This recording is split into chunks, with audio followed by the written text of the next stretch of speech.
Hey, good evening, everyone. Welcome to the Planning Board meeting, January 8th, 2026.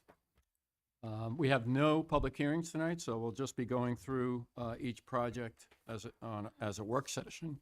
So there's no, excuse me, intermission for a public hearing at 6:30. So the first item on our agenda tonight is to approve the December 11th meeting minutes.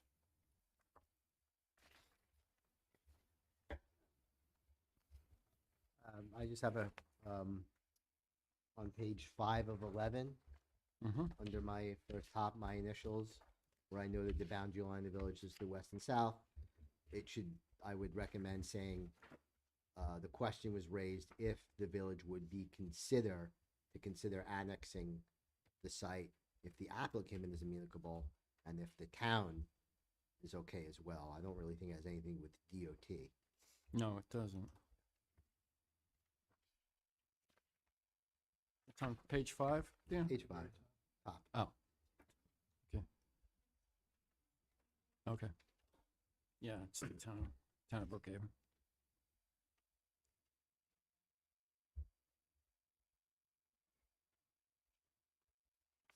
Anybody else have comments?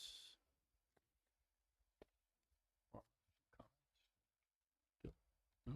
Okay. Can I get a motion to approve the minutes as we just amended them? I'll make a motion to approve the minutes. Can I get a second? I'll second. All in favor? Aye. Okay, our next planning board meeting was supposed to be February 5th, but we have 2 absences among the board members, and we're going to move the meeting to January 29th, we said, right? Dan, you want to come up and see how that impacts your schedule? I don't know.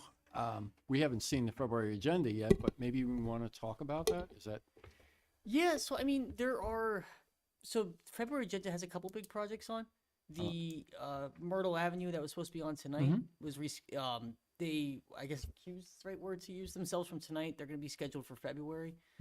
So we did ask for additional requirements from them that we're hoping to get Okay. at least 2 weeks in advance. That's the one big one I can think of. Oh, okay. The other one is the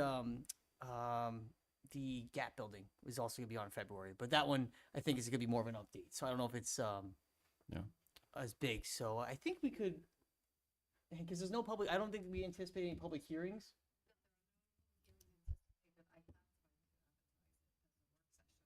Okay, so we could do it as a work session. Yeah.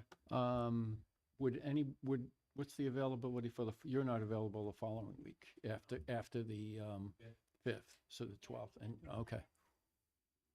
So that's, okay, so that would be kind of on you. Yeah, but I think that's a conflict with the zoning board meeting then, probably. The 19th zoning board?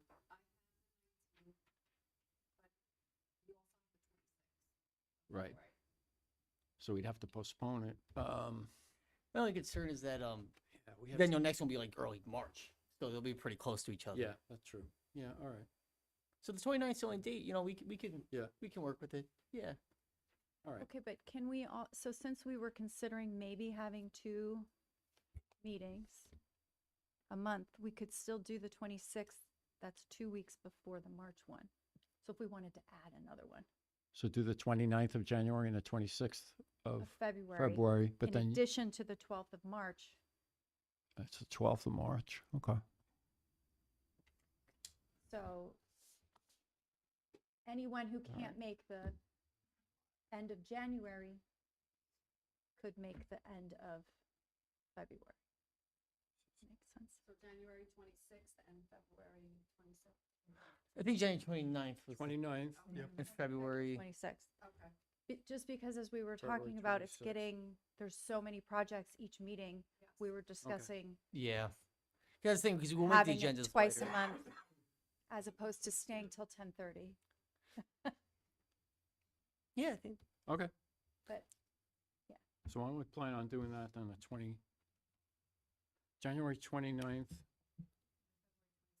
February 26th. I'll just confirm with the clerk tomorrow that the room's available, and then I'll send out an email. Okay, but it's not on your schedule as being booked, right? You have the zoning, unless the zoning board moves their meeting, right? Yeah, okay. No, that's good. Okay, January 29th and February 26th. And then it was March. What was the March meeting date? March is, it's been the 12th. It was 12th. our scheduled. Got it. Okay. March 12th. Okay. So those are the next 3 meetings. So we'll try to reduce the. That would definitely allow us to reduce the agenda size. So in Yeah. a good way. So that's. Okay. Yeah. All right, staff updates? Any staff updates? I don't think we have any besides Happy New Year. And welcome back. Really about it, same old kind of. Okay. Connie, did- I had a quick question. And it will add a workload to staff. But I feel like with all of the apartments that are being proposed downtown, I'm just curious if we could get an analysis of how much overnight parking we have in the village. Because the concern is with adding more apartments on East Main, I'm afraid that that would put a burden on the residential streets, especially on the weekend nights. So you're looking for a parking utilization survey? Thank you. See? I did Yeah, one in the Mamaroneck. words, yeah. Yeah. For downtown specifically. Yeah, In the, but okay. more of an overnight, right? For the people who basically live downtown and have their cars in the village. Generally, that involves, if in the past, having a consultant go out on multiple select nights and Yeah. counting Right. all the spots, and then what's utilization, is this spot taken or not? You go back a few times during those I don't know. hours to see. I mean, It would take a little bit of effort. Yeah, I was something I right. would, if we're gonna do that, which is fine, I think we need to bring in somebody to do it. It's not something that they can, staff would do. yeah. Okay. Yeah. it's a Yeah, big, uh-huh. it's a big to-do. I don't know if that's something we can do. So but- Probably be a rough order of magnitude, $20,000-$30,000 Right. effort for a consultant. So the one thing I could think of that we do have is we have that Placer AI study that the village recently, software the village recently acquired, which does show you like where people it tracks data, location data. Well, I guess it wouldn't show you parking because it would show you people in and out of the areas. Yeah, Yeah. I apologize. Only because, if we, now there's another, Hmm? it's only a few apartments, but then they're on East Main, so I'm worried that people will park, if there's no parking in the village, if there's not enough parking, overnight parking, especially on the weekends, then I think it's gonna put an undue burden on the residents. But Yeah. it's- Have you done any studies in the past? Look to see prior studies that Yeah. look at this? The comprehensive plan did, but that's old now, so. Yeah, because the comp plan also thought we were close to our max for the downtown based on what was available. Yeah. And there's That's what I'm saying. it's because the opposite reports for both sides, right? The South Village really showed a lot of potential for growth, where the Harborfront showed it was being close to it. It wasn't, but we can certainly go through it. And I think we could certainly we have a parking committee, we could talk to others who can potentially give some insight into that and maybe Okay. talk to the village about Just what it start would the cost. wheels Yeah. rolling on something so that at least we have a better handle. giving apartment. At my work at Suffolk County, we have a number of grants coming up, opportunities for funding. We could always think about applying for a grant for this, but we wouldn't then have to wait to get the grant, then it takes a Yeah. year. So you wouldn't have the data for Yeah, like 2 or 3 years. For a whole, oh, okay. Yeah, also now it's kind of the off-season, right, technically, for parking, Yeah, so, well, no, just food but for thought. it's good information. We should probably have that updated, but I don't know how soon we could get it. We can find out. We can Okay. I'll talk to the administration, see what's potential Mm. direction we could have. And we do have, consultant engineers, so we can see potential estimate potentially. I just have to bring that, of course, to the administration. And then, Okay, Mhm. thank you. How many resident-only parking lots do we have downtown? I can think of 3. I think I can think of I can think of 2. I know. Thinking of the one behind Toast, and the one behind, Well, by the field, I'm sorry? the one by the field, I can't say the name. Caroline. Caroline. Caroline. Yeah. Yeah. Okay. Oh, Oh, there's the one that's split right behind Village Hall too. Like Yeah. half, one side's Oh, resident oh, only, one okay, yeah. side's So three. public. Right.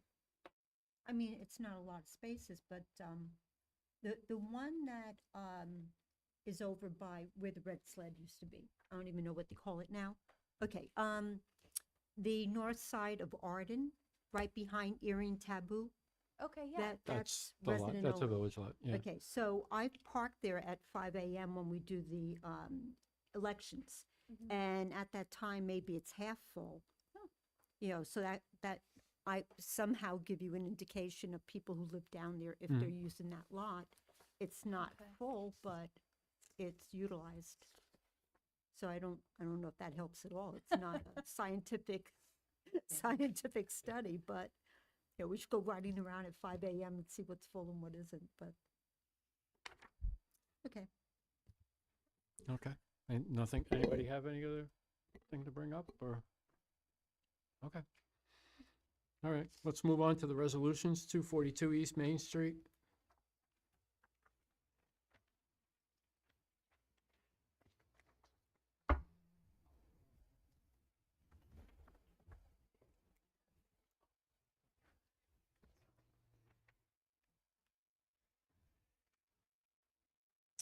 Just one thing I wanted to clarify too for the record for the resolution.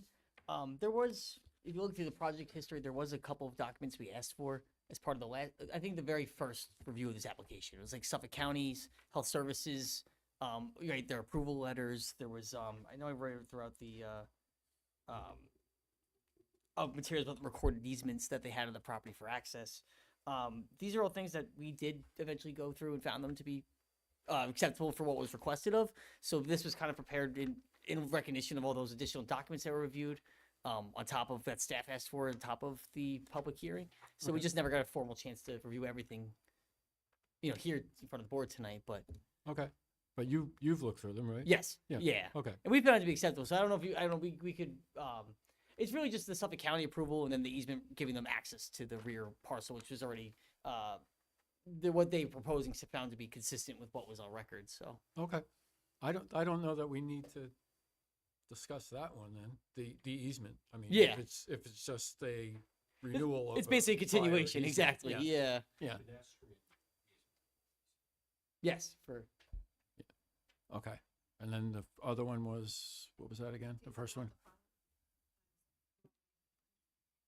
we could, the other one was the, Yeah. Suffolk County Department of Health Services approval. They Oh. gave us the number of it, but we just asked for the documentation behind that, and then they've since provided, Suffolk County's documentation for it, so. Okay, As long as staff has checked it. yeah, as long as you've checked it, that's fine. Yeah. Okay. Any, we haven't seen this before, correct? No, We it's just the got it first tonight. time, so Okay, it's, so we're gonna take a quick read through it. yeah.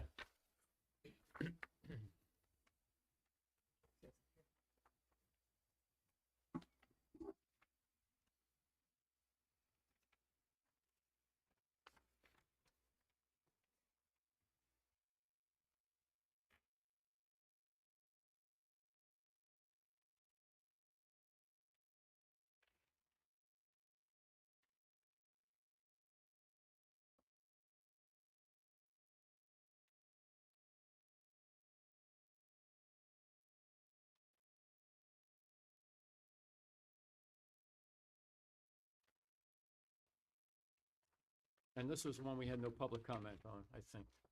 There was actually one in in support of the project, Oh, yeah. okay. That was, Actually, at the meeting. at the meeting, course, yeah, yes. that was at the, Yes. Mr. Ed- yes, yeah. I wanna-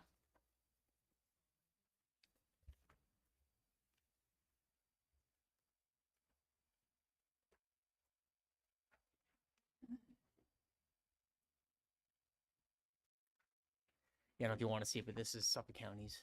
I had the approval right here. No. No, okay, just figured in case.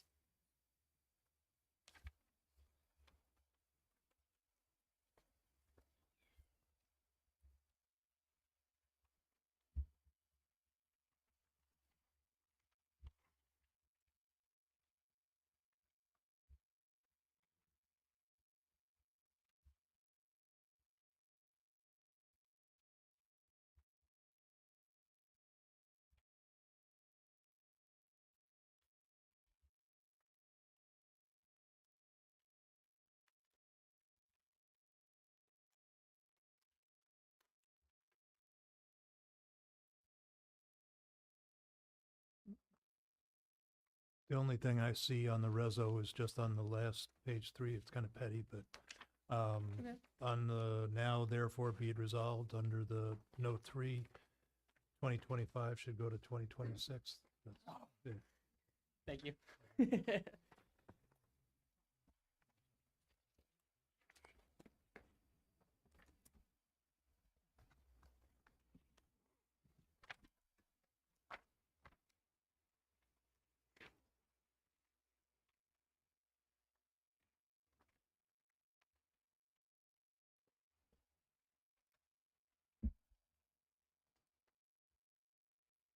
That's okay with me. Yeah, that's good. Because I always do it till June.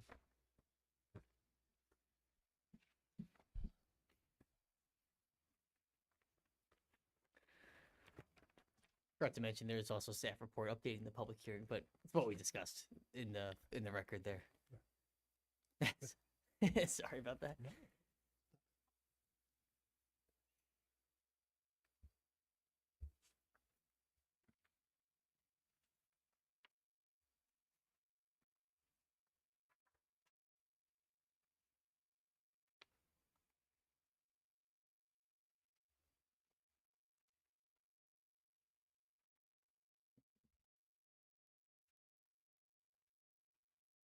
Good.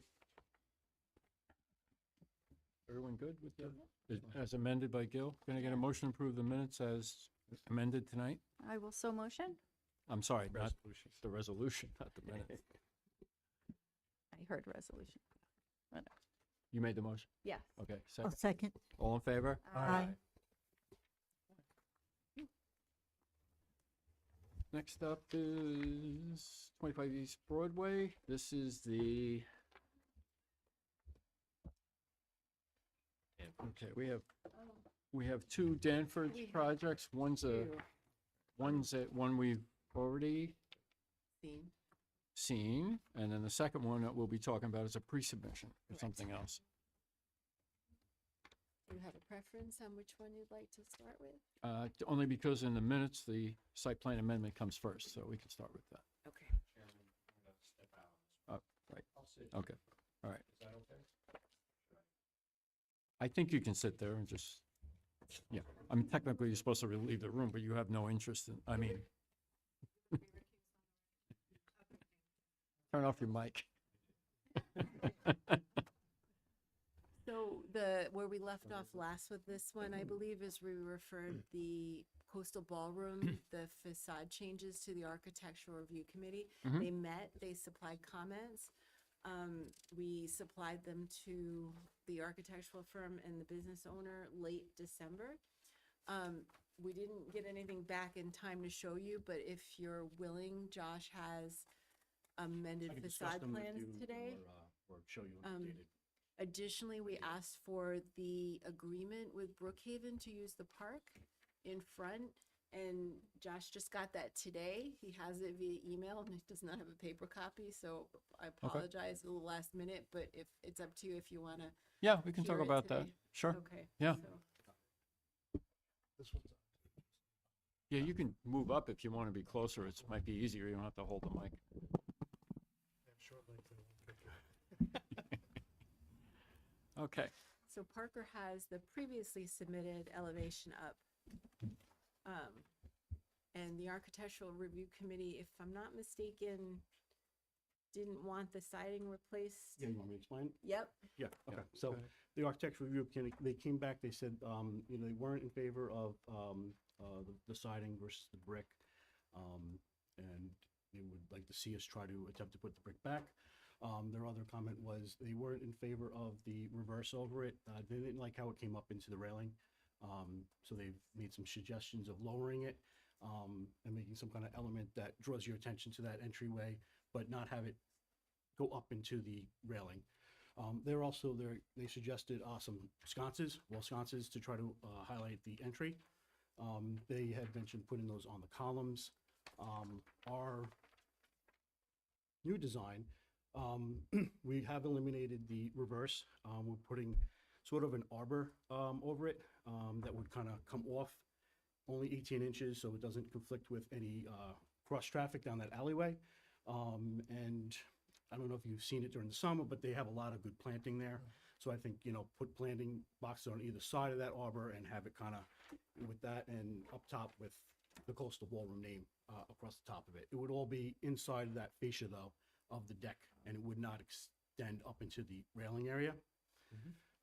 We do, we're gonna put the wall sconces on, we're gonna put them on the building though, either side of the door and either side of the bigger window. We are eliminating those two smaller windows. And we would like to go back to ARC and ask them to put the siding back. Reason being, when we imposed the openings that we're closing up with what's there with new brick, we're never matching that brick, and it really, in our opinion, it's gonna look, like patchwork. So I think that, we would be very open, everyone was open to the other suggestions, but I think the brick aspect of it creates kind of a dilemma for my client, just because they want this to be a higher end ballroom, and walking up and having the two different color bricks, we didn't want to get into a scenario where we were trying to finish over the brick and create another material. There is siding directly across all along the lower portion of that building. So I think, if we match that building, it is still in the context of that alleyway. So- I think, I'm sorry, they had one more recommendation, I think, changing the color of the pavers, making Oh. almost like a walkway, like a yellow brick road, but, different, a contrasting color to lead people to the entrance. I think with our revisions with the arbor, I think we've highlighted that entry enough that I don't know if we need to get into, changing up all the pavers in front. Do you have the plans um, with the revisions you could show? You said you brought them?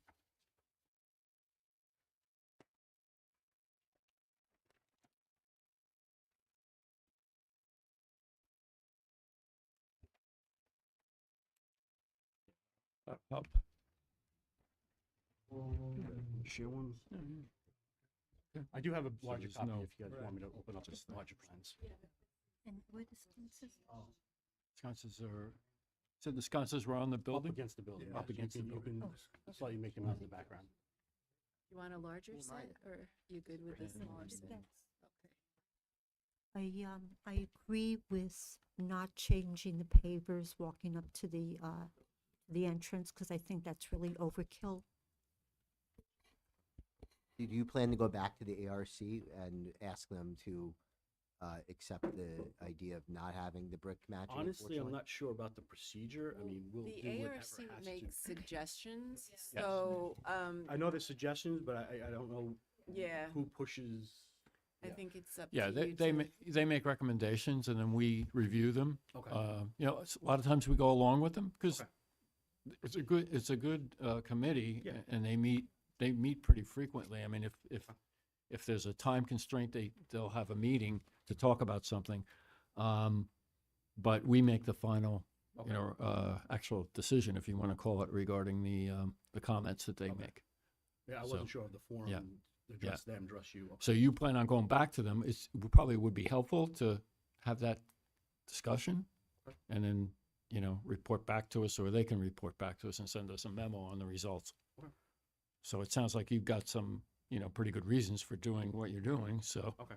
but we can't speak for them, but Right. yeah, it'd be nice to have their sign off before you, Okay. before That- we That's have the something I approval. can submit, I guess, a narrative. Yep. Yeah. Okay. Yeah. The narrative and, I'll narrative. orchestrate it for you, Okay. yeah. yeah, narrative and the drawings, yeah. Yeah, and Yeah. I would send pictures of the building that faces it, just so that they can see the first Mhm. floor would match. No, So I'm- solely for the vinyl in the front. Yeah, otherwise I think it was pretty good.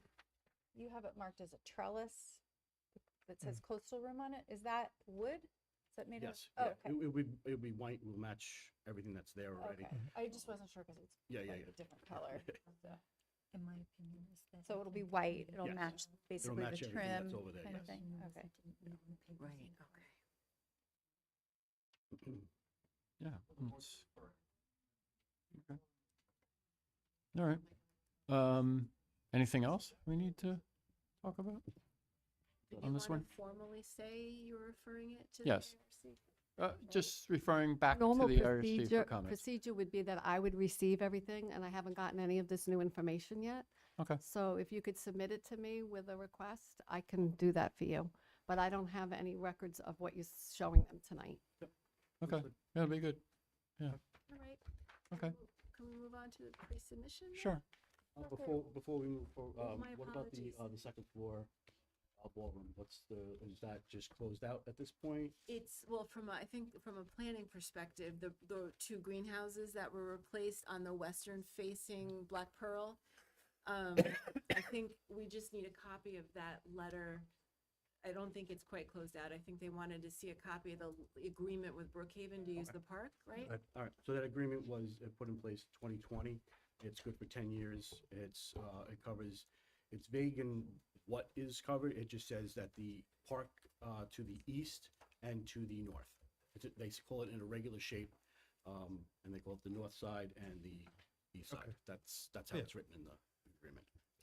I'm sorry, is this agreement saying that you can use it 365 days a year, or is it just special occasions? And No, I saw no No restrictions. restrictions on timing or anything on it. All right, but does that preclude people in Port Jefferson walking through the park or utilizing the park? Because Is that I think it's a little bit, we're losing the park under those, not the entire park.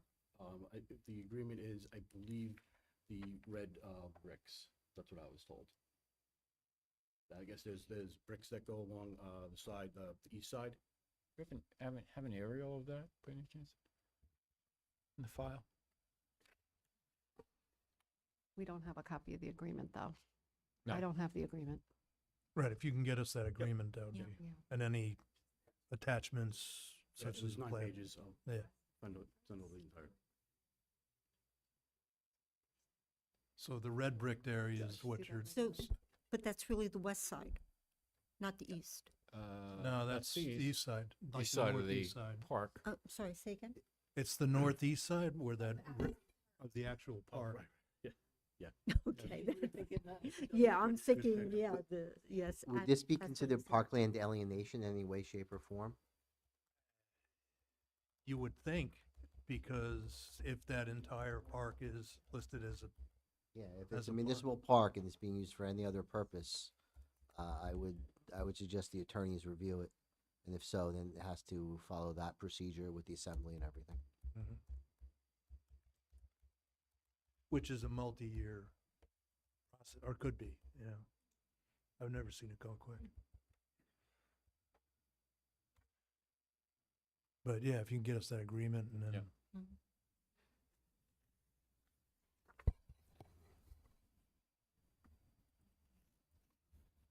Wait, is that where the tent is gonna go? No.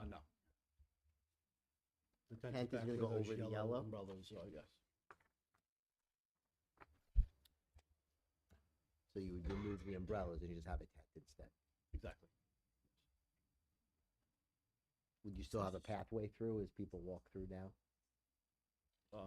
Pathway, what do you mean? Well, There is, that deck is Yeah. isolated. There is no way off that deck other than the alleyway between the But pe- restaurant and. people walk from, let's say, the park at the Red Brick, they go up, they go past into the parking lot They there. can still walk through. Yeah. Yeah, that won't be blocked at all. Yeah, we ready? Yes. So Danford's is back for pre-submission, back where we just saw where the yellow tents are. They want to put a permanent bar with sinks and refrigeration, I think, right? With posts that are going to be permanent and a tent that's going to come down seasonally. One of the things that we wanted the planning board to consider is that, does this, because now this is permanent sort of restaurant space in a way, does this put them over their 2,000 square That was one of my feet? questions. They may need an updated food service permit from the Department of Health. 100%. So do you have a seasonal permit for that location from the Department of Believe Health? so, yes. Or from the department, Or- well, The Well, deck. right now, it's, yeah, well, it's in process. Health Department came out, they requested us to file, for some reason, they had no record of anything going on out there. Oh. They didn't have a lot of records of a lot of things. Okay. So we're in the process of updating all of Because everywhere. if you with the use health it department. more than 6 months of the year, then it's just a year-long process. So if you anticipate going into October and then, March, So right You'd now, need the seasonal hours are April 15th to October 15th. That's what they've designated as 6 months. their months. seasonal time. okay, When this is not in use, the bar, it would be uncovered. The fabric comes off during the middle of winter so it doesn't get damaged. okay. The structure does remain. That gets permanently mounted to the deck. The bar, however, that would just be, anything that needs to be taken out would be taken out, and the rest would probably just be covered or. And then how do we calculate parking for that? Same as Parking- restaurant, Dan? Same as restaurant. Same as restaurant. Now, does anything change because it has had seating there all along? They have gotten seasonal outdoor dining permits through the village throughout the years, and It's I never don't believe been in the they've ever planning board. looked at parking or food service number of seats, because generally, Yeah. um, So, yeah, I think, right now it is what it is, but maybe that ordinance needs some work. yeah, And I it's think just that's been why- basically. And that's why we're here. That's Yeah. Just to get a feel for See, my steps of innovation. My concern is I've eaten out there under the yellow umbrellas, and it feels very open, and it doesn't feel exclusive to people walking into the space and looking over the railings and stuff like that. I think once a tent goes up, it's sort of an exclusive kind of thing. Well, this is our space, and nobody can go walking through there, and I just don't feel it's something that puts me off, versus the yellow umbrellas and the ability to walk around. Well, I would answer that as this is our property. This is Danforth's property. This isn't necessarily town or village property, that deck. So if you're coming onto that deck, you are coming to Danforth's one way or another, to eat.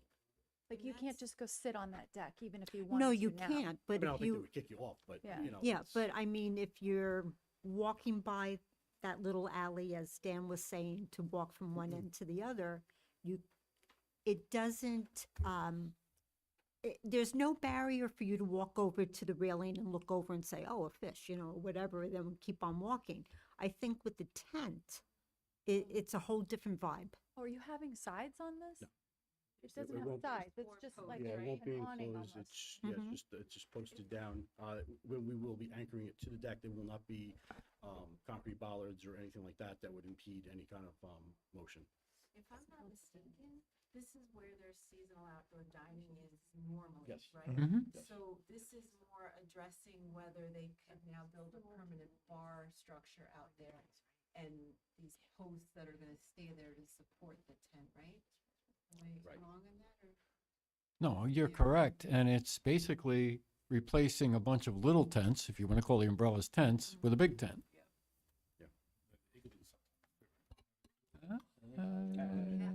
Did want a shed? But I would Oh, be in COVID. favor It was of a couple asking years for ago. a variance for the size of the restaurant. Because I 100% think it increases the restaurant size. Oh, it absolutely does. Yeah. But, I'm also thinking if you go down to Cedar Beach and they have that outdoor tent with the bar, it's a circus. Yeah, where is the, oh. So the Well, bar is on the water side. Yes. Also want to make sure that the Architectural Review Committee reviews this because those poles will be new and how will they look, whether the tent is up or not, will detract from Yeah. the view. And parking. Yeah, now, I don't know how we handled this, like Billy's did the same thing, basically, right? They built the deck out the back, and they had They seasonal. gave part of their property to the village. Do you remember? They had to give part of their property that was part of the whole, in order to get the parking. Oh, the back end of the Yeah, parcel. they. Okay. Seated, I don't know, what's the word? They deeded, Domained and- dedicated. Yeah.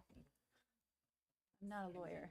Yeah. Does not work. Yeah, well, you're a structural engineer. Yes. Better than- Yes. Yeah, I don't know if we have any files on this, going back to when the outdoor dining was first started. I don't know how, that's a long time ago, probably. Couple of years worth. Yeah. In the system, because I was looking at it recently, because I'm trying to get Danfords to close out some open permits. Mhm. Thank you, Barbara. And they've been very cooperative, but I'm on a mission. Okay, well, But you I need think to this take a is look our at that. chance to get it all Yeah, up all to, right. So, Well, I don't think we have any land to give you, so. no, No, that's not what, maybe Not much water, left. but you might be on, you might have to do payment in lieu of parking. Are you sure that have you done any engineering or structural review to make sure that deck can support That was one max? of Zach's. So at this point. Max weight The client has that? just wanted to test the waters without investing a ton of time and money into this. You know, we were under the impression that really this kind of scenario doesn't really exist in the village, and that, you know, your feedback would be kind of paramount to us moving to the next stages. But can your deck, like, that bar is gonna be heavy, you have a I'm sure possibility of that- hundred and fifty people on this deck. Right, but we, I mean, we have that kind of, you know, load now. Again, we haven't looked at it at a structural, you know, standpoint yet. But I'm sure that was, you know, at one time designed for the loading of those people. So if you remove that bar, you know, the seating is there. But again, it's not something that we wouldn't overlook. That would be Yeah. part of the, you know, the design phase. we'll, if this gets to a point of building permit plan review, we'll address the structural aspect of it then. And then live music technically isn't on this stack, but it's on the further one. So that's part of this process is, right? Don't we discuss live music and the sound, how loud it is, when you can operate that kind of music? So that And has there's to a go into fair amount of seats along the right. deck. Yes. yeah, So we boardwalk, want that so- as part of submission, details about Okay. the music. Why the change? It's a new ownership that's running the food aspect of I Danfords meant, now. sorry, I should clarify. I mean, it sounds like a great idea. Why the change from umbrellas to, I mean, umbrellas, they do create, you know, a problem, you know, in inclement weather, Okay. you know, things, wind, you know, you can't really anchor those down as well as you can in one of these, you know, commercial tents. okay, You know, the client does utilize these tents in other, you know, spots, and, you know, this is what he does.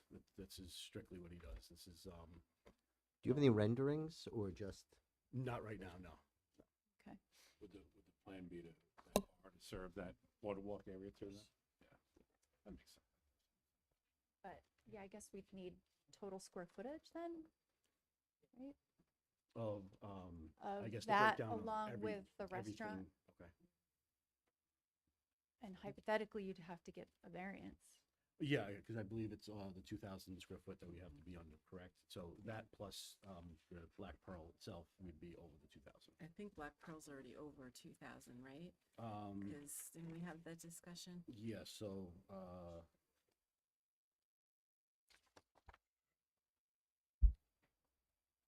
Black Pearl is right around 2,600 square feet on the first floor alone.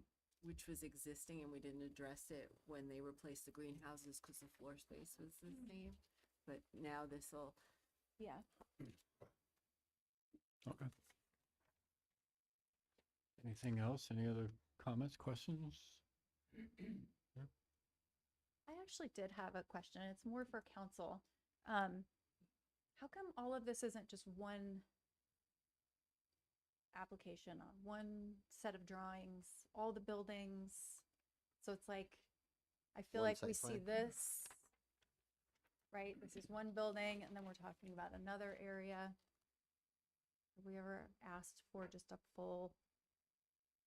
When you submit, it's like the whole drawing? Like, did we just not get those, or? Well, we used to ask for it, you know, when Mather was doing their plan. Yeah, You know, we kept on saying, well, we don't want segmentation. Exactly. yeah. Yeah. So you should find out. Maybe you can get us the information. Is Danfords planning anything else other than what we've already seen? I mean, that's. Yeah. that's- And Hope so. have it all in Wow. one set of drawings. Maybe it is, and I just haven't seen that. No. You mean No. from like what the greenhouse work, the second Yeah, story, and then gre- this? And then Yeah, the two stairs, different applications. the stairs and the other. Yeah, there's a couple Right. different Located areas on going on. different Lots and different parcels. Yeah, throughout the but that, complex. yeah. The stairs on the other It is is the not same one, yes. coming Yeah. before And it planning, was- because it's yeah. a like in kind, it's Yes, emergency repair, I guess I'm so- just saying, like, if there Yeah, was but I anything. hear what you're saying, But like that building in particular is across the street. right, So, I mean, but maybe if they're I'll do whatever you guys planning- want. It's Yeah. kind of Yeah. How do you guys want to? This was just a, Organize hey, this, throw, you yeah. know, like, Yeah. I just am, I don't think it's all one tax lot, but it's it's all all one one owner. owner. So I'm just throwing it out there. Wonder if you could do it. Yeah, I don't want to jump in, but that would be typical practice. Would Yeah. be with so much going on in the same kind of development, we would typically require one large site plan. It was a Right. little difficult this because there was some stuff that we noticed post effect, not necessarily because like right what we retroactively brought back to the board's consideration. I mean, going forward, if that's something the board right wants to consider, we could certainly do that and make it one combined application. I mean, this is also a pre-sub though, so Right, but that's, yeah. right, a perfect time to have them just put it all in one. We get all the plans. See, But I mean, timing of that though, if I'm doing one project now and 6 months later I'm doing another project, I really can't put it on the same application. It's Yeah, gonna that's have to come in. You I don't can, know. I can Right. do an overall, plan, Yes. a master plan Mhm. that would It's a- indicate, you know, this application took place over here, this application took that place would over be, here. And that that would would be kind of, nice. you guys organize in your folders. But I That think would be if good. these are, you know, separated by months, I don't see how we could right. wait around for the next one to come around. But I see your point, you know, I've done. a lot Have of an these big idea of ones where that they're going. We have master plans. And we Yeah. work with Yeah, towns that's to exactly just what it would be, a miss- master plan, yeah. Yeah. Yeah, like anything in the next 5 years that's already identified, hey, we're not gonna do this right now, we're gonna start the project in 3 years, you know, and it'll take 2 years, so, you know, we need to Phase know one, about it. Phase two, Mhm. phase Yes, three. exactly. Yeah. Yeah, Okay. that'd be great. So the board's fairly receptive, but there's a Yes. whole list of things that Yes. they would like to see ZBA pile up, potentially addressing noise, total square footage of the restaurant, including new food service permit with the additional seats. Okay.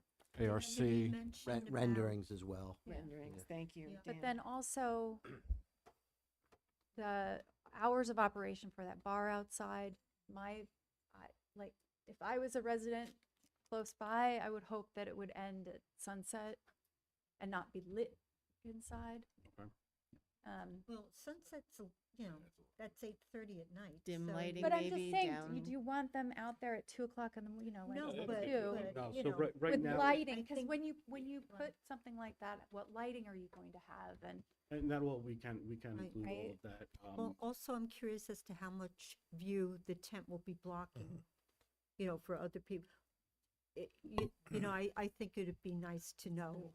And we Yeah. can do a rendering that would indicate Yeah, that, yeah, and sounds like that plans. precisely is why we're here with this pre-submission, because we wanted that 100%. feedback, because we had those same concerns, and, but I mean, again, you put the umbrellas up and we're back to the, you know.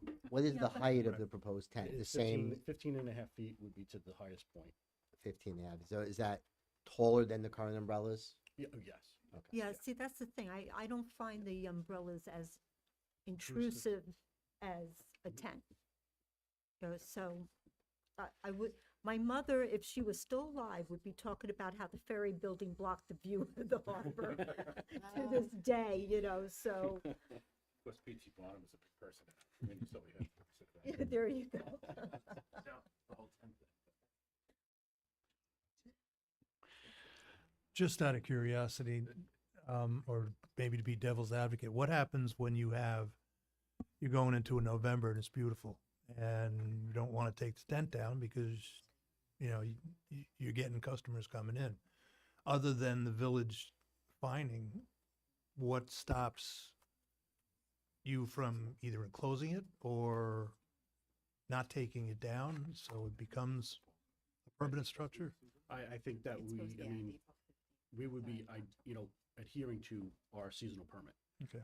So I don't know if that's, if you write up on the seasonal permit when that seasonal business has to cease. Well, it sounds like or- you're proposing from April through October 15th. Yeah, yeah. So anything past October 15th, now all of a sudden, you know, it's Mm-hmm. really nice into the middle of November, and you kind of say, well, let's get people, you know. Right. And they just, But again, on if the that kicks weekends, us out of our 6-month when the period, that Department of Health would November. be Yeah, around. let's- changes a lot of different Or things. So even it's, private Technically, property. code Yeah. enforcement, the code guess, comes, yeah. you know, checks it on October 16th and makes sure nobody's there. Yeah. Can I add a suggestion for the list? Sure. Are they planning on any space heaters or? not at this time, no. Okay. No, I asked them that. Yeah, so it kind of indicates that- that, We'll eliminate November. Yeah. Yeah. Do you anticipate Usually. using it for private parties? I do not know. That was not brought up at all to me. So I don't want to answer that. Let me get that answer for you.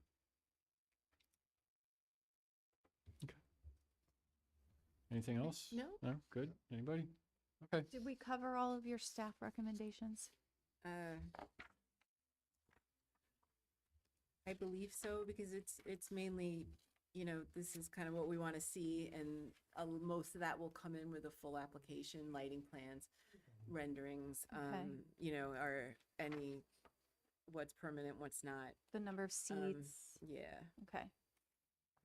thank you. okay. So the boards, you feel that we have a little bit of a leg here that we can push forward and, I think a rendering would definitely help. okay. Yeah, I'm Like, just that's hard to make a determination. looking at the aerial, like, would people from your second view, from your second story, would they be blocked of a view? You It wouldn't would want be- that. It would be below, Yeah. yeah, those windows, it would be kind of midway through those windows. Those are, that area is Oh. raised up. Yeah. That floor is raised up above the deck, so it's about 3 feet above the deck to begin with. Yeah, when you're walking, you're about eye level. And I believe it's a 10-foot ceiling height in first floor of the Black Pearl.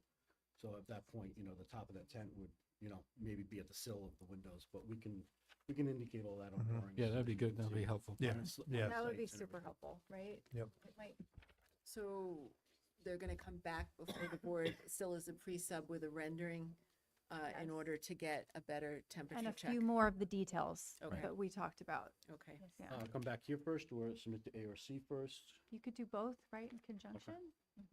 Yeah, if you know all the components of architecturally, yeah. But structurally, I mean, I would really recommend that you have someone look at that deck that corner could support that bar, 'cause that's gonna be heavy. Yeah, that needs to be an engineer certification. Absolutely. drawing, We- PE we would be stamped. bringing a structural engineer for that anyway, so. Yeah. You don't need that for the planning part though, right? That's more plan review? Yeah. Yeah, Because that's Yeah. it's a big expense, I think, early on. Okay. Yeah. So you're referring them to the ARC? yeah, they can go to the ARC, save a little time maybe. Sorry, I just thought of something. Oh, good. And floodplain? What do they have to do?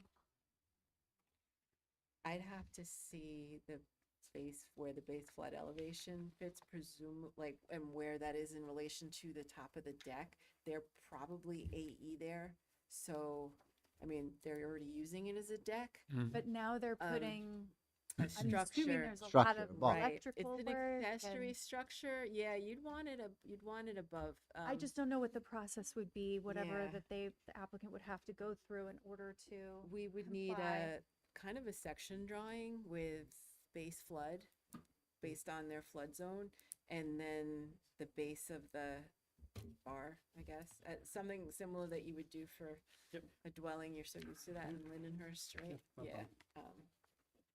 What is our regulations? Do we have anything at 2 feet above base flood elevation required, or? It depends on, it's state code. I don't know that it's it's specifically written in village code, but if they're VE down there, they need 2 feet above the lowest structural number. If they're AE, finished floor, 2 feet.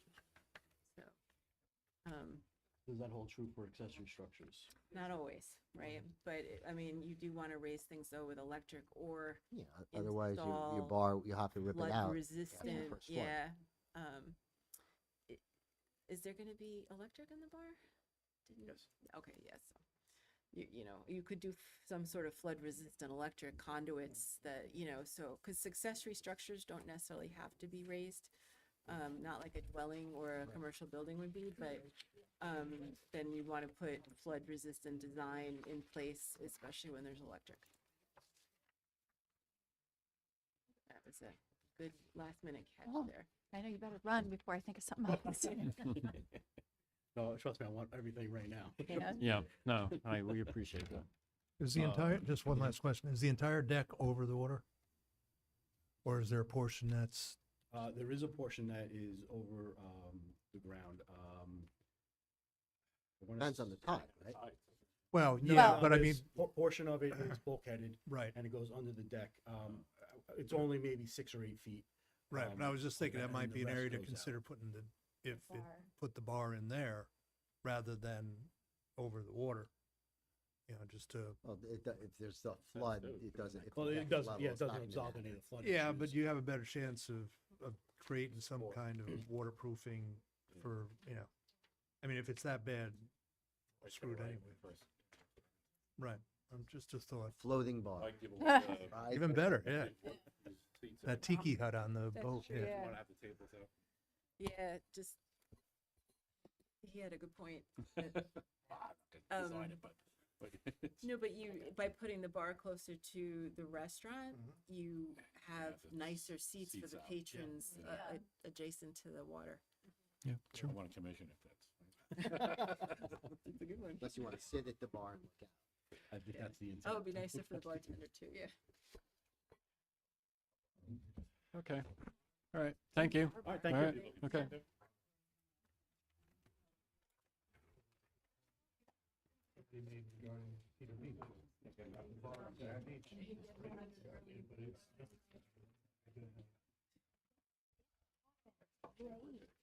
Yeah. And people already complain, you know, in that area of 3 different bands playing. Late.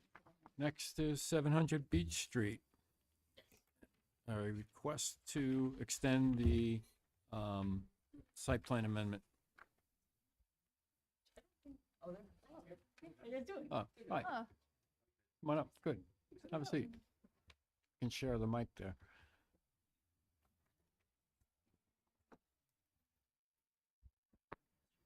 Good evening, members of the planning board, chairman. John Anzalone for Harris Beach, Mirtha Kalina PLC, attorneys for the applicant. I have with me Amy Ellis from Orsted. From the applicant, we're here obviously for an extension of the November 2023 approval, amended site plan approval for the site. By way of background, I know that there's a new board member since 2023. This is a leasing area of 2,950 square feet on the National Grid site. It's next to their existing dock, and that's actually what we would be reusing for once a month, essentially onboarding and offboarding of a service operation vessel at the site. There's no new drainage, new electric being run with this. These are for 3 trailers that will be there, as well as a stevedore that will be the site of the operations. There's 1 mature tree in the area. It will be maintained. The rest of the area is gravel, and there's dead vegetation in the area. There's a planter that's being proposed that should be larger than the planter that was historically there. It'll be completely replanted with new vegetation, obviously, to screen it from the water. Obviously, there's substantial screening from this facility to the north, for obviously the existing facility that's, you know, that exists there today. And then obviously the existing vegetation, is nice vegetative buffer there as well. Through the site is all access through National Grid's existing security gate, which is set back 260 feet on the property off of Main Street. Through the access, there'll be 2 mini Sprinter buses a month, where they'll bring the crew from 22 Research Way in East Setauket, which is where the crew is actually, they come in, they park, and that's where they make their arrangements to be picked up from and dropped off for their once a month. Following this the applicant's presentation back in September of 2023. This board approved it in November. Prior to the expiration, the applicant filed this extension that's before you today. Presently, Orsted has the service operation vehicle parked up in Connecticut for the purposes of it's being used right now for the construction of the offshore wind farms, as opposed to what it's the purpose of it being here is for maintenance. Okay. It is intended that if this board approves it, we will construct the facility, which is again not very large, before the expiration which would again be in November, with the intent of service operations vessel beginning to dock there in 2027. Okay, so this hasn't changed yeah, no- since we no. approved it?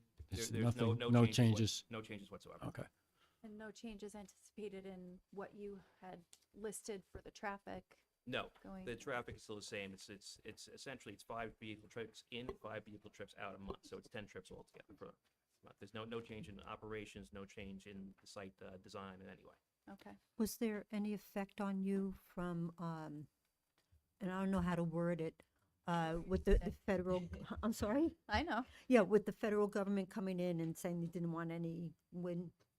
So I'll let Amy speak to that. 'cause Yeah, there's- well, so certainly, I mean, maybe as I'm sure some of you have read at this point, on December 22nd, the federal government did issue a lease suspension on all of the offshore wind farms in the Northeast. So that does include our project, as well as our. Excuse me, can you use the mic, please? Thank you. So sorry. Can you hear me now? I should know how to do this. So it had this also, impacts Sunrise Wind as well as our sister project up in New England, Revolution Wind. Most recently, January 6th, we filed a complaint with the federal government, and this will be filed by a preliminary injunction. So this is, against the lease suspension that the federal government had issued in December 22nd. Just in terms of our project, though, construction, I mean, our project is in advanced stages. Right now, I think we're about 45% complete with the overall project, and onshore work is substantially complete as well. So I hope this kind of gives you a bit of an update, but that's, from a legal perspective, kind of what we're able to provide as an update and impact to our project. the completion you were talking about was for Sunrise Wind? Sunrise Wind. And is Revolution built already, or? So again, that's a different project that's up in New England. That project is even more advanced. I would say probably close to 90% at this point complete. So, but that again, different region for that one. Right. Your site is where, off of Block Island? Sunrise? For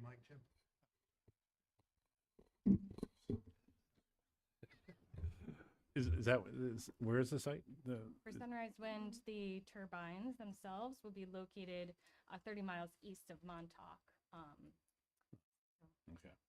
Off of Block Island, or okay. Did you want to mention any of your, Comments? I mean, the number one being money? That's the Yeah. that's the biggest thing. So the simple answer to that comment I was shared those comments is obviously we haven't filed for a building permit, and it's a condition of the issuance of a building permit. So Okay. obviously we're filing for a building permit this year, and we cannot get the building permit issued. The payment would be made this year. I thought performance bonds were, That's the first. So there's 2 fees. There's a Okay. building permit fee, and then there's also the performance bond. but we would need the performance bond before Yeah. you start. Yes, absolutely. Which would, No, okay. absolutely, yes.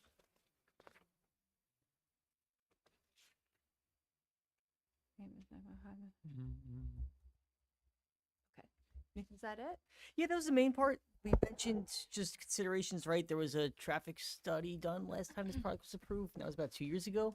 So I don't know if the board had any concerns about what was already conducted. No, okay. So we mentioned that, and then everything else seems to be pretty much answered by tonight. Just making sure the site plan was still accurate to what was previously approved, that there's no changes, and then just that the resolution would be, what's it called? Actually, that besides beyond those clarifications, we have no objection to the amendment to the Okay. site plan. So Okay, do we have a resolution? A draft copy to Yeah. There extend? should be an amended draft. Is there one in the packet? I didn't see it. There but- was a is? drafted resolution. Now, Is that it? I think that's it. Or is that wrong? No, it's it. I don't think this was. no.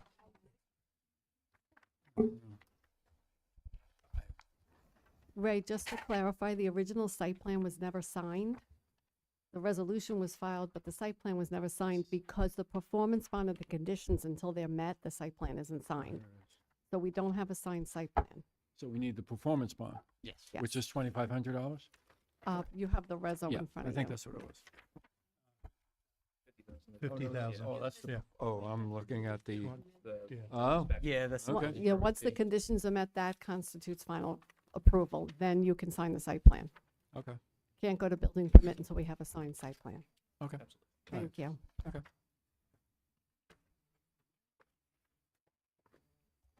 That's what they do. It's a 33-acre site, is that right? Includes the national grid. It's the whole Right. national grid. Yeah. Oh, okay.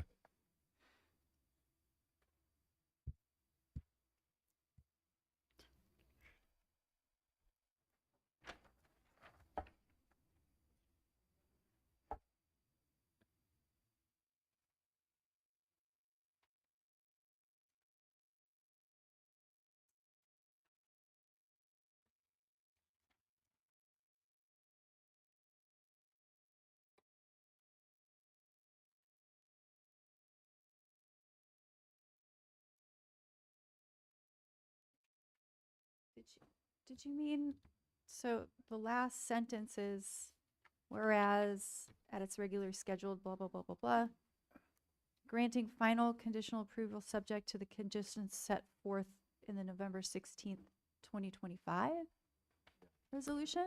That was the last time I think it was renewed. No, no, it's a typo. It's Oh, it's 24. type. It should be 20 23. 2023. As, yeah, in the Thank you. paragraph. Yeah. above. Too many dates.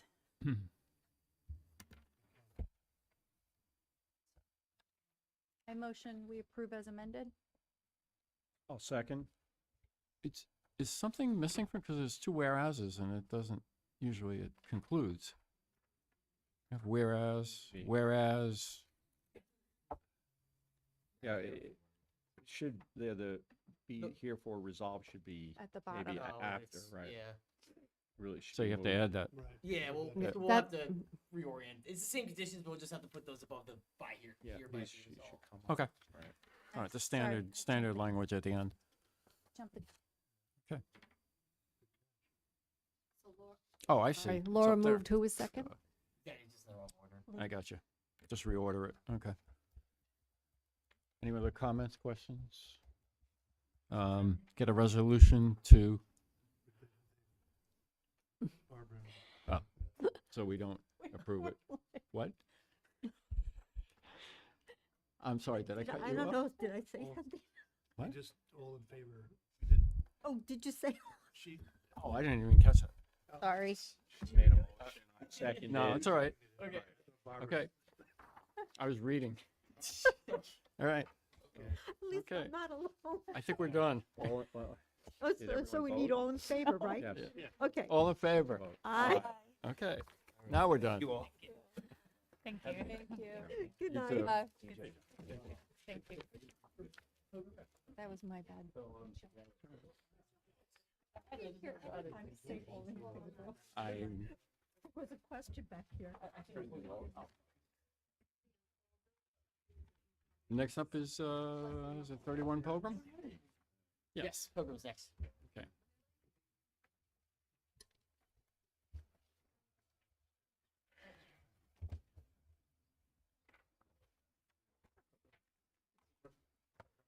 Okay, 31 Pilgrim Pretty Drive. straightforward. It's just the, I think what's in the packet is just these. Oh, okay. Yeah, just seekers in the packet, so. Hey, you. Good, good to see you. Another not email. Right. This was done really just right before the meeting. Technically, you can't email this one. This one can't be, it's gotta be done at the meeting procedurally, so we can't really email this one in advance. Okay. paperwork on this? It's just this, just the secret document. So I'll explain where we're at right now. Thank you. No problem.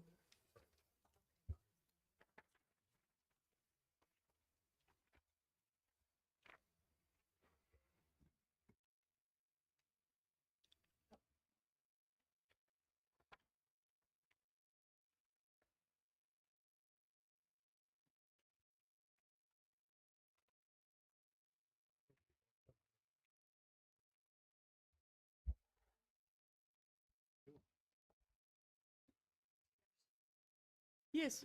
Yes, I'll go. You guys all ready? Yep. Yeah, so just a quick update. So, you might remember this is the project for an as-built retaining wall system located in the front yard of the property. It's been in front of the board a couple times, basically as a post effect, found emergency permit approval to construct it. Most recently, the application was referred to the zoning board for approval of several variances regarding side and front yard setbacks, which the zoning board has granted both of them. And there's a copies in the official file, just unfortunately not in the packet tonight, but we do have official copies of it. So pending everything else we've had, we've also had a on-site inspection conducted between us and building department, verifying the conditions that were there. The drainage was adequate, having no issues with everything that's currently configured. So at this point, procedurally, the last step was really SECRA. This was a type 1 action under SECRA. Right. So technically we have to do the board has to do the part 2 and the part 3. Actually as part of the final steps before resolution can be written and approved.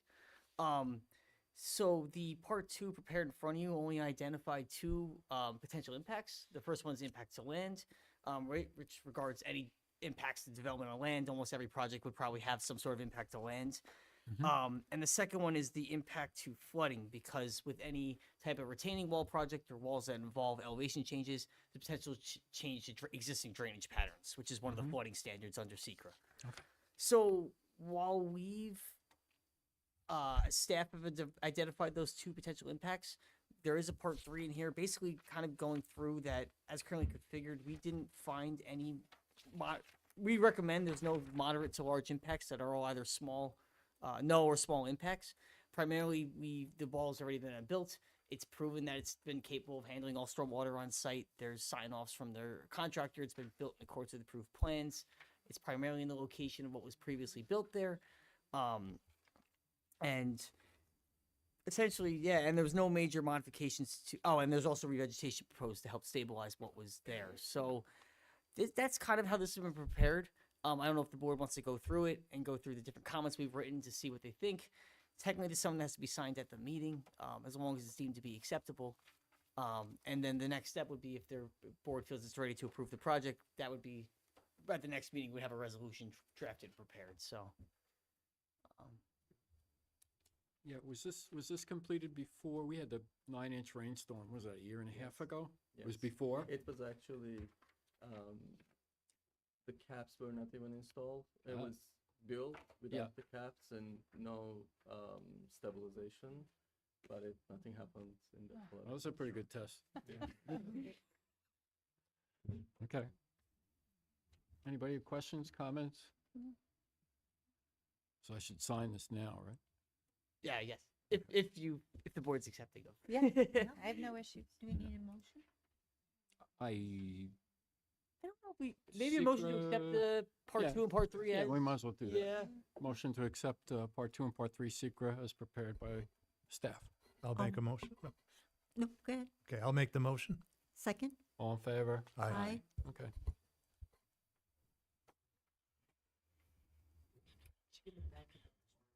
It's right here. Yes, I think I need to sign it too. So, Today's Deerfield the Court's January 8th. And it's 26. Okay, you have to sign it, right?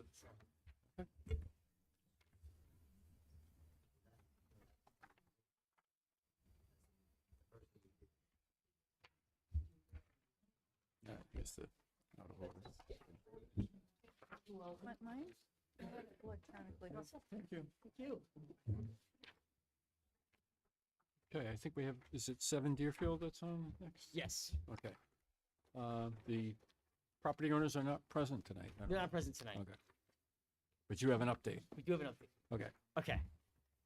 So this is 7 Deerfield is another, this was on the last meeting, you might remember. Yeah. That's another as-built retaining wall system, that, so given the height of it, it's technically type 1 action and does require planning board review. So we, all of us met with the applicants, following the board's meeting and direction to kind of advise them of, go through each step with the FEIF, with the zoning requirements, with the engineering requirements, to kind of go through each step of it and what's required next. I think we ended at a point where the applicants are understanding of the comments and are willing to provide them and kind of give some, give some feedback, respond to the feedback from the board. So they're currently still working on some of the comments, like an as-built survey, also an application to the zoning board of appeals once it gets to that level. But before that, they have prepared a full environmental assessment form, for the application. So we've gone through it. We only had 2 very minor comments. One of them is that they indicated it may be permitted as it's a special permit use, but really it's a permitted use. So that was a comment they just had to quickly fix. And the second one was that it asked for a brief description of the project, which is currently blank. So exactly. So just that's what I'm saying. Oh, we did Despite see these those. very Okay. small things, we still think, as long as the board's okay with everything else, that you can begin initiating, declare its intent for lead agency status and initiate the coordinated review. That would go to both the zoning board, and the Conservation Advisory Council. Okay. Why the Conservation Advisory Council? Goes to them as an interested agency. Okay. It's more so just for commentary about the, if there's any stabilization required, any plantings, that's where their comment would come in. Okay. The board doesn't have to, that's just a recommendation. They're really technically involved would be the zoning board and the potential also board of trustees we refer to as a standard practice. Okay. All right. Okay. So we should declare lead agency. I don't think anybody has any issues with that, right? Yeah, And we'll- it's intent for lead agency and then Oh. initiate the coordinated, Oh, coordinator review Yeah. in case somebody else wants to take it? yeah. Okay. So can I get a motion that the planning board has the intent to serve as lead agency on this project?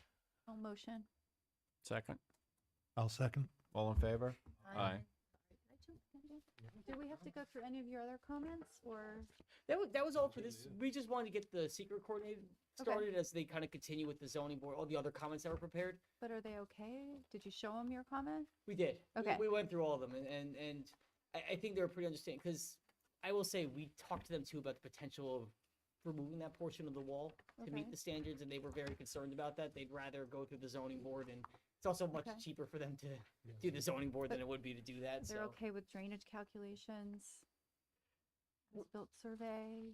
survey, yes, we're working on that. The Okay. drainage, we're still working on with engineers. So that's some stuff that's going to be, we're hoping to continue to collaborate with them in the future. So Okay. on those items, but we have indicated them And the revegetation plan, do they have that to give to the CAC if they wanted to look at it? I think not yet. Okay. So we have to.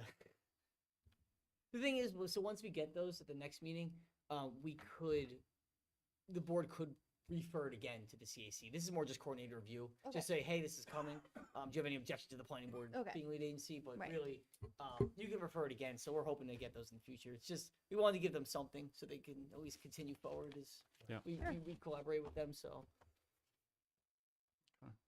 Was the big thing on this, the structural engineer sign off on the, we're waiting for the structural engineer to sign off on the retaining wall? that was Pilgrim. Oh, okay. But we did. We got the contractor who developed the project. There was a problem with the engineer who wasn't on site, like a site Right. where the construction was concerned Right, about it. because he designed it, but he wasn't there during construction. Exactly. And So that was Pilgrim? that was Pilgrim. Oh, so- But we did say again, we met with them extensively about it. We've gone on site. We've inspected it with our team, and we've talking with council and talking with actually other building inspector consultants. They said that as long as the contractor's willing to sign off it, what was there matches the approved plans, as-built surveys show conformance, the board should be in a position that it should be okay. So, Okay. that's where we kind of are with that one. All right, good. I'm glad it's working out. Yeah. Yeah. Okay. All right, so we'll move on to 15, 10, 12, and 16 Main Street, the Baxter.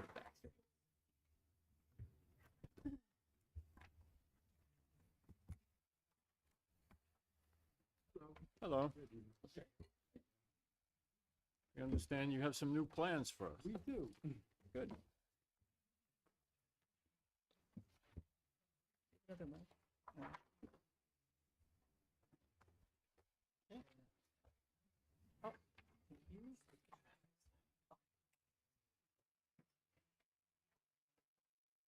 is the previously submitted I just, traffic study, yeah. Skittle. Skittle. should we take one for yourself? Oh, Yeah, sure. I'll take it. This is what you sent. This is the This is a, How many years ago? parking No, I mean, no. how many correct? months ago? this is a new traffic study. Oh, a new one. That's a revised, it's in the, right in the salutation, it says revised. The old one was October, this is May. Thank you. As a matter of fact, January 8th. As of today, fresh. Should be fresh.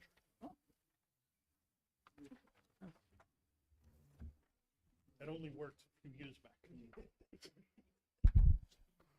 So good evening and thank you for allowing us to come before you again at this work session to review the project. Eric Nicosia and the applicant has revised the site plan for the first floor. There have been modifications in terms of the square footages. The restaurant use has been eliminated. And the way you are calling it on the agenda, I would just like to make certain that it's being read as 1510, 1512, and 1506, not 1516. Okay. And then in addition to that, there was, the original application called for the site plan with a conditional special permit, but because the restaurant use has been eliminated, it is now completely C2 business district, and it's use as of right. So as long as that can move forward, being modified accordingly, that would be helpful. We reviewed the comments that we received from staff this afternoon. What I would like is I will let, what appears to me from reading the comments, all of the items that are cited are things that this board needs to go through point by point and decide if you're satisfied with the information that's been provided by VHB, by the traffic engineer and the architect. The information that is there that I would like to go through this evening is with Mr. Lenahan, because it is the most critical point as it relates to the parking. It's our position that based on the traffic study that he has just redone, based on the uses, that we are parking compliant. And we've also noticed that we have a public benefit. The public benefit that we are putting forward is at $318,000, approximately.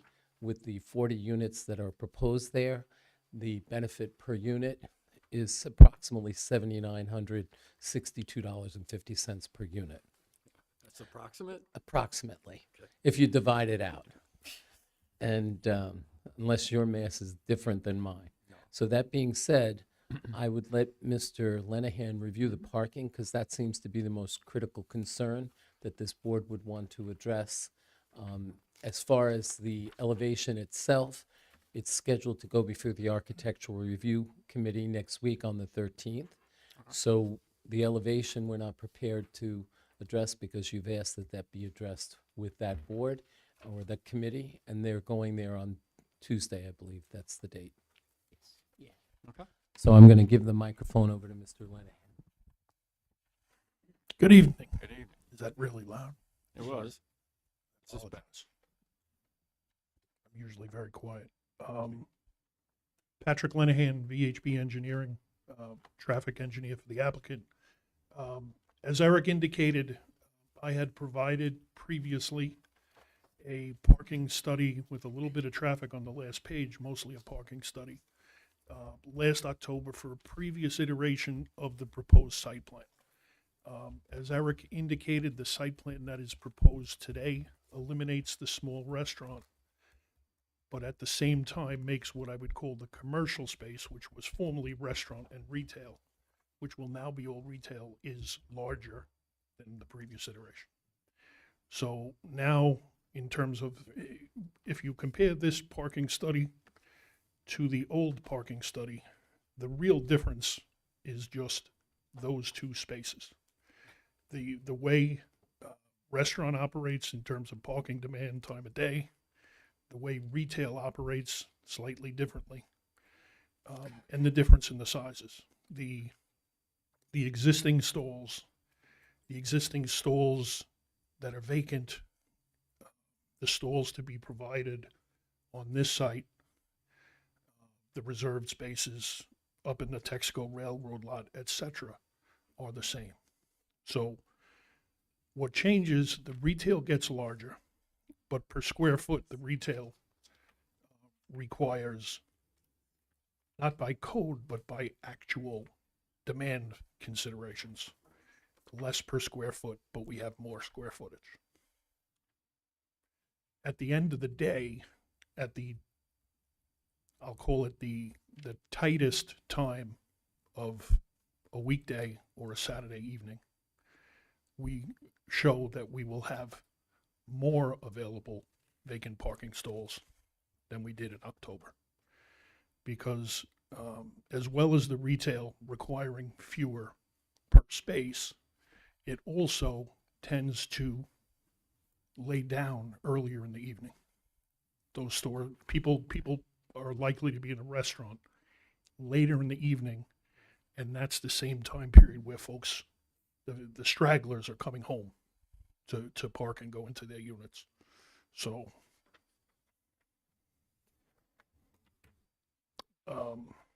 table 3 on page 4. I'm trying not to go through the whole study and read it to you all again. You can see during the weekday, the top half of that table, rightmost column, the tightest we get is 14 vacant stalls. That number was a bit smaller. On a Saturday, likewise, the tightest we get is 8 vacant stalls. In the prior iteration, that number was 2. So we have a little more surplus on the site. And again, I'd like to mention, we will be constructing in coordination with the DOT, and I saw the DOT's comment letter as part of the staff report, and I've read it, and I don't see anything in there, by the way, that causes any issues to us. I don't know about you. I don't think there's anything. What's the date?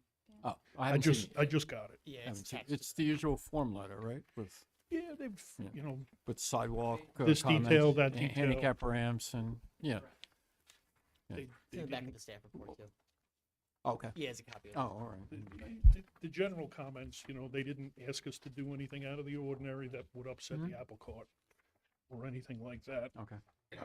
So, just like we talked about last time, we're going to provide some parking on Main Street that isn't there now, maybe 4 spaces.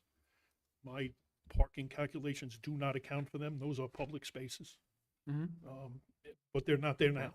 So that will loosen things up a little bit. Did you include Linden Place, though? I did include Linden's. So it does include public park. Is Linden Place a public street parking? Not 100%. Well, there's a total of 8 spaces between Linden and Texaco. Yeah. Which is like 2 and 6.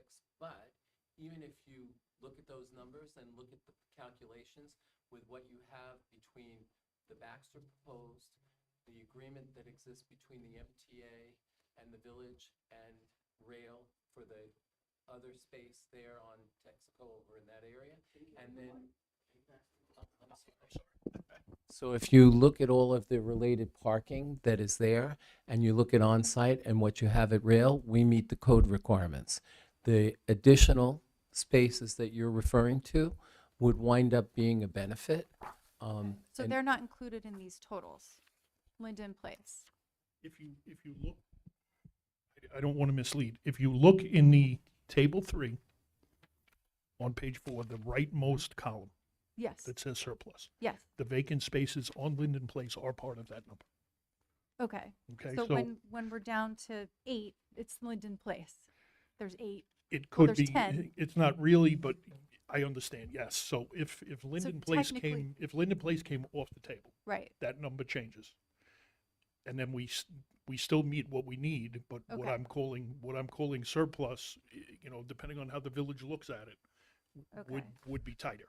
Okay. Or, you know, but, you know, the point I was trying to make was, you know, when I look at these things, we have the site, we have the parking, we control, but we've looked beyond that Right. at what else is going on up in that neck of the woods. And during all these time periods, there are dozens of parking stalls up in the railroad lot that are Right. vacant. We'll have parking on Main Street. Yeah. So even if we fill up 100%, like we say we're going, you know, like these projections, which don't account for the fact that we're in a village and people will walk and not drive to some extent, there's no credit for that.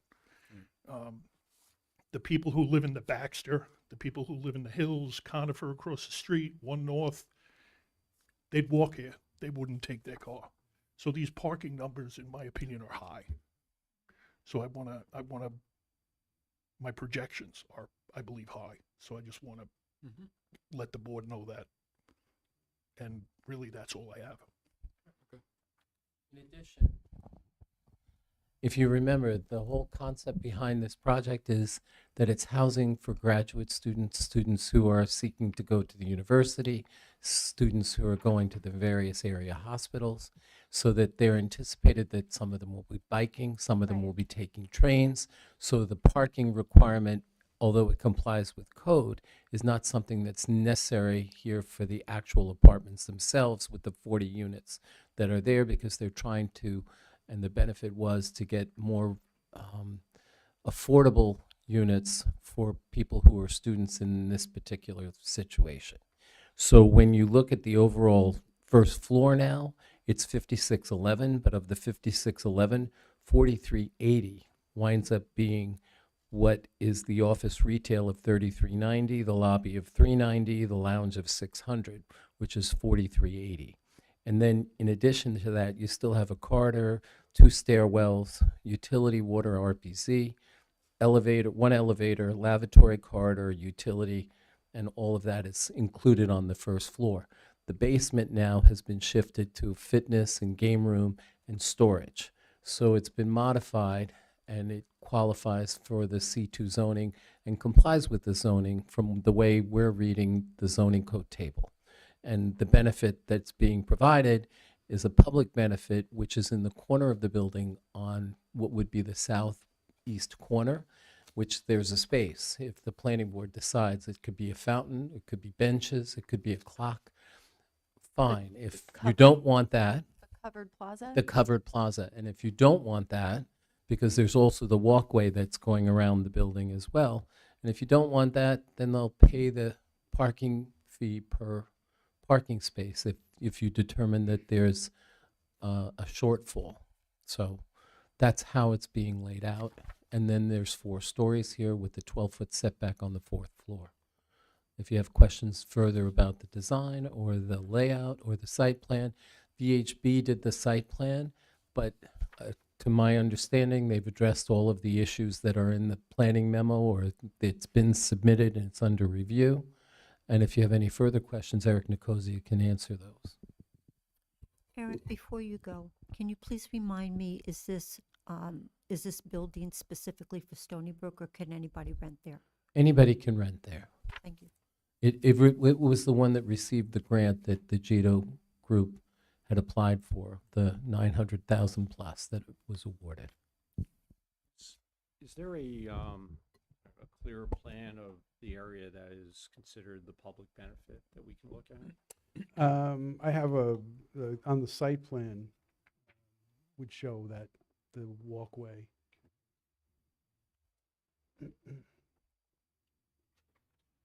Site plan is dated October, I think, 16th. Next one, that one, yeah. Yeah, it's that one. If you want a paper copy of it. Yes. That's it.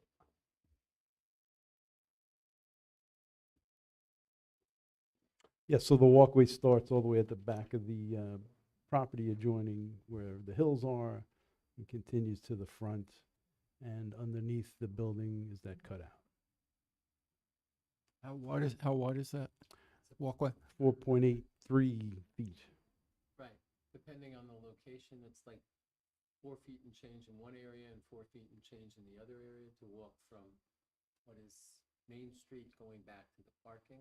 And then the covered area is there in the lower right-hand corner. What's, The southern line, does that apply a building or is it? Yes, currently there is a building, I guess they refer to it as Lenny's Shoes at one point, and there is a house back there. I understand there's an application submitted to do something else there. I haven't seen what that is, though. Is that walkway ADA, flat, or is those stairs in the middle? That's a curb ramp, so yeah, it would definitely be ADA compliant. yeah, isn't the ADA minimum width 5 feet? Unless you have a turnout every 200 feet or something? It's for a 4 feet wheelchair? unless, it's 5 feet unless you have at that turnout, so it's a long distance, the number, I don't remember the exact number. Yeah. But 4 feet is the minimum for, So you can go Four. 4, but you have to have an area. Then you gotta for a have a wheelchair turnout, to. correct. Yeah. right? So, How could two wheelchairs pass each other if they're going each way, though?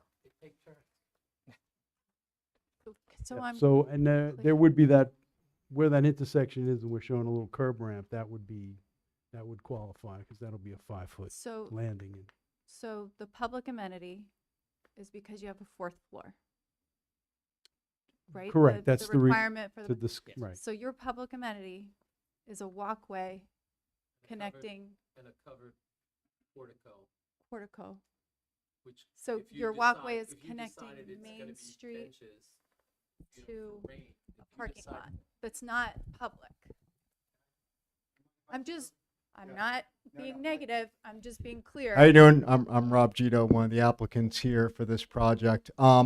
So the purpose of the walkway, we were working with your predecessor, Andy Freeling, on this. The idea was to link, because we previously had an easement to join the hills to Main Street, all right, to get people to enter.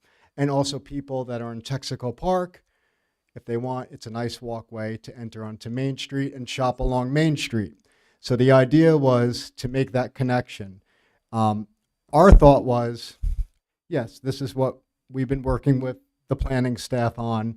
We're open to having it, and we gave you the number that we thought it will cost, that we've got our estimates. But if you guys don't love the idea, the amount that we've allocated towards this, you could use it towards whatever you want. You can put it But- in a fund, you can improve the park, whatever you want to Not do. being negative, I think I'm just curious, so then the idea is people on the east side of Main Street, or let's say up at the Commons, those locations, if they wanted to use that walkway and then walk through the hills, that's okay. Yeah, they're They not can walking walk through the building, but they'd be walking No, through, I'm yeah. sorry, the property. Yeah, of course. And it will be, this whole long walkway you see will not only be, it'd be lit, it'll have trash receptacles, it'll have benches, and then the plaza, like we said, we're open to, we can't really have a landscaping there because it's covered, but we can have a fountain, like you said, or we can have a clock tower, whatever you want. We're open to whatever you want. Right, Or right. like I said, if you don't love the idea, Where is the plaza?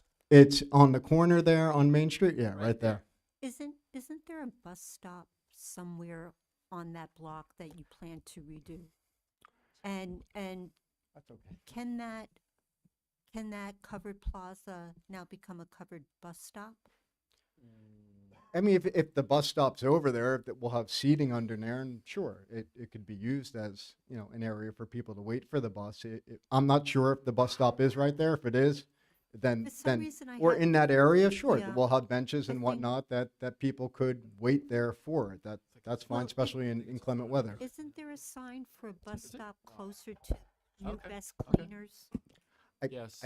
Possibly. That's I what don't, I don't know. You both said. It's Can right I near make the a dry cleaner. suggestion? Yeah, right near the dry cleaners, so, bus stops are easily, you can contact Suffolk County and say, hey, instead of stopping by New Best Cleaners, maybe we can move it up towards Linden. Yeah, that'll knock out a Yeah. parking space or two, though.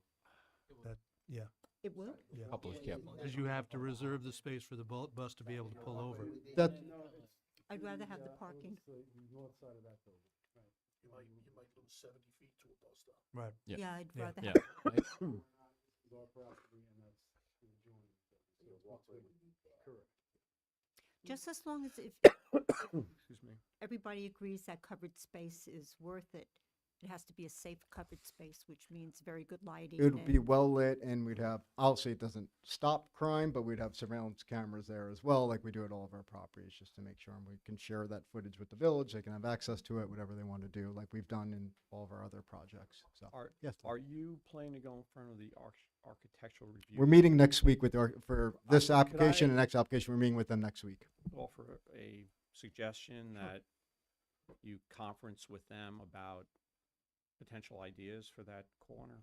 If you guys are open to if you like this idea, then we're meeting with them next week, and obviously that's that'll be part I of it. think we can get a little more creative, and they might have some ideas. Yeah, and the other thing, I understand the calculations you came up with, but in our minds, I know it's not written in the code, but with the public benefit, the calculation should be based on per additional unit we're getting on the 4th floor, not the entire building, when you calculate what the cost is per unit from the public benefit. So, because every project's going to be different. You have a project that has 100 units on the ground floor or on the 2nd floor, but only 10 on the 4th floor. So it doesn't really balance out. So in our opinion, when you are looking at the public benefit, it should be based on the extra units you're getting, us as a developer. That's what the cost should come in. And how many units extra? I think we're getting 12 extra for this. So with the cost that we're talking about improving here, it's more like 25, I don't have the number, 26,000 per unit, not 7,000 per unit. So I think you guys should look at it, in my opinion, that way rather, because every project's going to be different. So you should look at what our benefit is. Our benefit is we're getting 12 more units. The village benefit is we're going to spend whatever, $26,000 per unit extra to make sure we can have that happen. So that's just, a little side comment there. Now, Rob, how does that sidewalk, say you're walking west and you're walking from Main Street, you get to the end of the new sidewalk, you're making a left turn to go on your existing sidewalk there along the east side of that? You'd have to walk parking lot? across the parking lot. We can have a walk crosswalk. We can even put pavers if you want in our current pavement to get to the other sidewalk that's located. Or we do have a sidewalk that works along the building there. You could see it there along now. the building, Yeah, okay. along the building. All right. So we could stencil. Yeah, that'd be good. Yeah, because- be idea. I think we have that already. Actually, I think it's stenciled the way it is now. No, today if you were to drive there, I'm not positive, but if not, we can always obviously we'll paint it to make sure that people know where they're going and it's safe. Now, do you think people will go along that sidewalk, or they're going to walk through that entrance road, go down? It goes down, right, to the garage and then comes back up? Do you think they're going to try to walk that way up? Well, if they're going to the park, I think they'll go on the sidewalk. If they're going to the building, it depends which building they're going to. If it's one of our tenants in the So they're hills. probably not going to walk through because they're probably going. No. They're probably going to something. Yeah, down and the we'd have to talk to traffic and you guys, but I'd be happy if we are putting a crosswalk there. We could put a speed bump there as well, just to make sure people driving in that area don't, right, we can whatever we have to talk do to make about it that. safe. Yeah. That's Can not- I recommend maybe also sharing this further with away. village constable, because they might, knowing the village and safety concerns, Yeah. have something to say about this long, thin corridor that could invite crime and undesirable activity. Yeah, but if that's well lit, I think that's not that Yeah, it's gonna terribly. be a It's not lot a of terribly apartments. long distance, and New residents. there's a parking. I mean, it's just adjacent to the building in one small I mean, portion. I have to say that on East, it's so nice that there's places on East Main, there's corridors between East Yeah. Main and the park. I mean, essentially, it's the parking lots that then adjoin to Main Street. And it sounds silly, right, on paper, but then ultimately it actually gets used. Right? And, Like, and it this is does very, get Talking about used- downtown here? Yeah. Yeah, and but it's much that's open. shorter. but and but it's this, sir, this open. is more open than you think. There's very little building there. You see most of it's parking lot. Yeah. Yeah. So there's So only, it'll if someone be- could put the arrow there, you could see it's only, I don't know, Eric, how many feet we're talking, 30 feet of building. And then the rest is all open, which will have landscaping and a well-lit parking lot. So, Benches. yeah, exactly. So, When it's- the, Could be a nice. so Yeah. it could be very nice. Yeah, Yeah. I mean, that's our plan. when the laundromat was there, you could, there was a one lane that would go from Main Street all the way back before the hills were Yeah. built and I mean, I everything, could so. see it being used.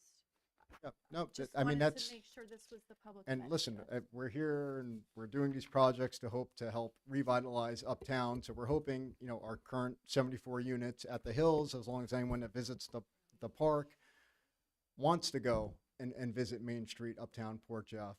So that's what we're all trying to do here. That's the end game. I also just want to mention that for this project and the next project we're about to discuss, we did meet with the fire marshals and with access to the building. Mhm. Obviously, they didn't see any interior, you know, comments on that, but on the exterior, in terms of fire truck access and whatnot, they're good with both projects. So On the fourth floor, so you've got the setback, right?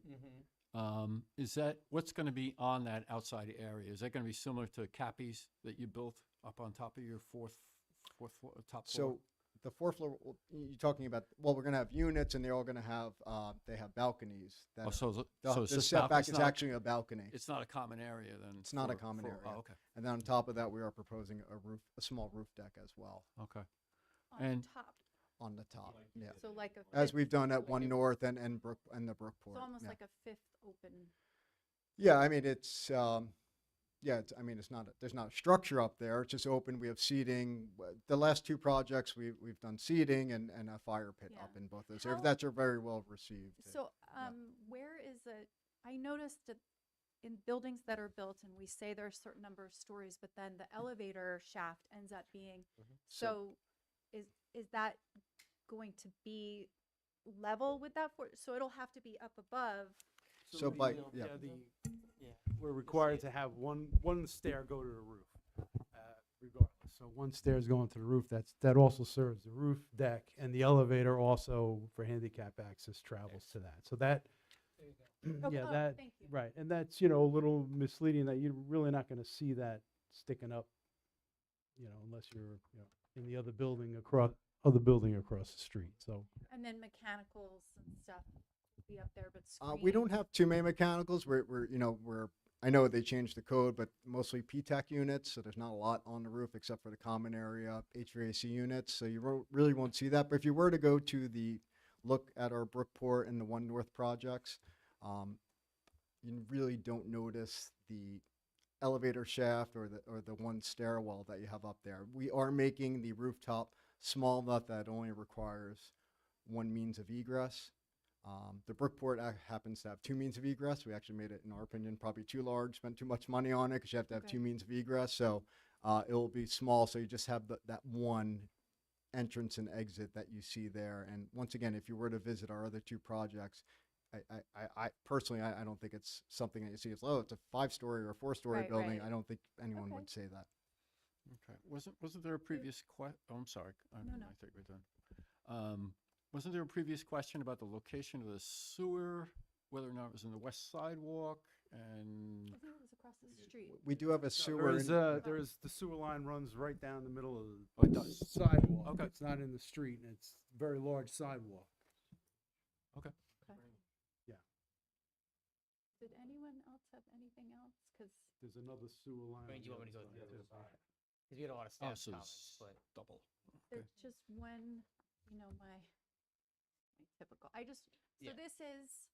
a Before you go, can I just say that we did, I know we didn't harp on it too much, Yes. but if you did look, we did did. increase our retail And quite a I bit, am and so we are grateful. beyond what the code actually asked for. And I'm not trying to Yeah. to denigrate that. I feel like we as a board, this and the across the street are going to set a precedent. And so I just want to make sure that we as a board are very clear with how we're understanding the code, because I may have misunderstood the code, but do you mind bringing up that thing that I asked? But then also, sorry to ask, can you bring up the code, the C2 Let's see. code? A1, the retail one, the 30%, Yeah, hang on. 19A1, I think is the one. Dan, you took a look at this. It's in the memo, right? I did. I wrote an analysis I on this. just want to, Yeah, that's if you okay. don't Yeah. mind. No, go ahead. Or Ray, would you rather 'Cause I'm happy to go through whatever. So with you those guys wanna go revisions, through. are any That doesn't- variances required? No. Well, that's why I just want to make sure. Well, no, for the use. There's yes for side yards. Like there's some variances. There's a question. Oh, okay. There's a question about the side yards, because when you look at the table has 0.